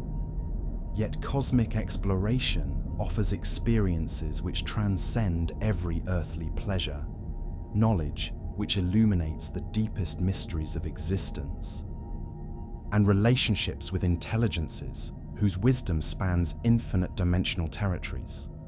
My family's generations of service to cosmic contact operations have prepared me for this choice through gradual exposure to truths which challenge every assumption about consciousness and reality. Yet the decision remains entirely individual, regardless of preparation received through hereditary conditioning. No accumulation of cosmic knowledge can eliminate the fundamental uncertainty which accompanies choices between transcendence and limitation, between infinite possibility and comfortable certainty. The Threshold Lighthouse stands eternal, its beacon sweeping across waters which have transcended mere ocean to become medium for cosmic communication. It calls to consciousness prepared for transformation beyond terrestrial limitations, offering guidance to awareness which seeks passage between familiar boundaries and infinite exploration. The vigil continues, maintained by beings who have chosen cosmic service over individual advancement, consciousness which has evolved beyond purely human concerns while preserving dedication to guiding others toward their ultimate destiny. Historical note: Admiral Blackthorne was discovered deceased in his private study 3 days subsequent to completing this account, having apparently achieved peaceful transition during sleep. His final log entry, found beside the completed manuscript, contained only these words: "Joining the Eternal Fleet. The vigil passes to other hands." The Threshold Lighthouse described in his testimonial has never received official acknowledgement, though maritime folklore continues to document occasional observations of beacon activity in waters surrounding the former Perdition Point light.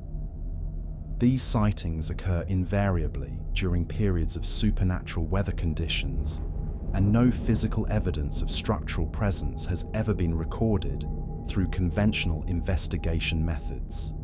Recent advances in quantum mechanics and interdimensional theory have led certain scientists to speculate that Admiral Blackthorne's account may contain elements of scientific accuracy concealed within symbolic language whose interpretation requires knowledge of cosmic principles currently beyond mainstream scientific understanding.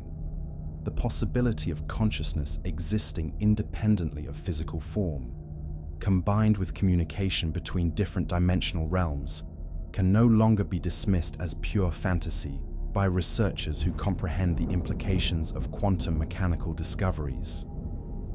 Government agencies continue to classify research related to locations mentioned in Blackthorne's testimony, suggesting that official investigation of cosmic contact claims remains active despite public denial of supernatural phenomena.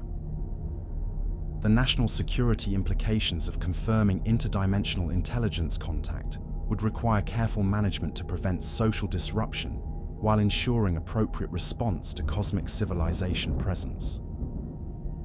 The Threshold Lighthouse, if it exists according to descriptions provided in historical documents, remains beyond detection through conventional observation methods.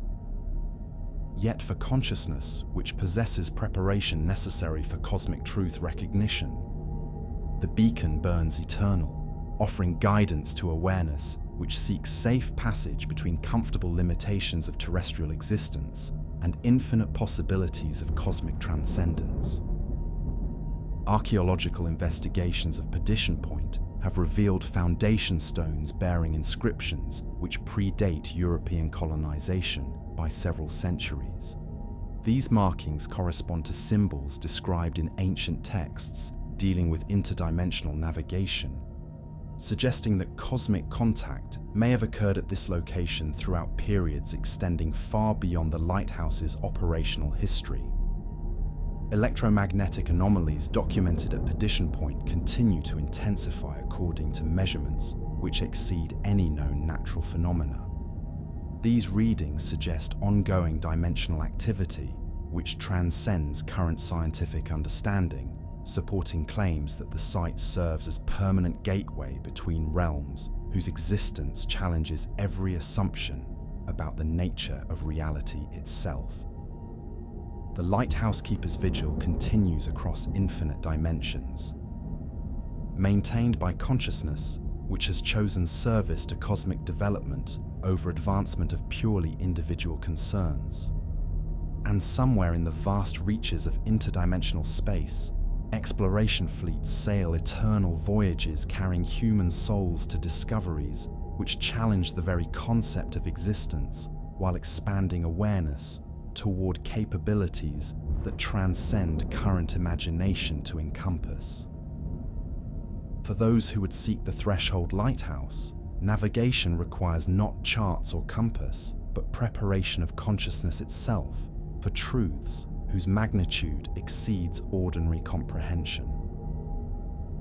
The beacon appears to awareness which has expanded beyond earthly limitations, guiding souls toward ultimate choice between familiar ignorance and cosmic transcendence, whose implications span eternal rather than temporal considerations. The mystery of Perdition Point light endures, its truth preserved in documents which challenge every assumption about consciousness and reality, while inspiring those who seek understanding of cosmic mysteries that exist beyond ordinary perception. Whether these accounts represent historical fact or elaborate fiction, their influence upon human awareness continues to expand, facilitating consciousness development toward forms capable of cosmic civilization participation. The beacon burns eternal, casting illumination across barriers which separate not merely different worlds, but different states of existence itself.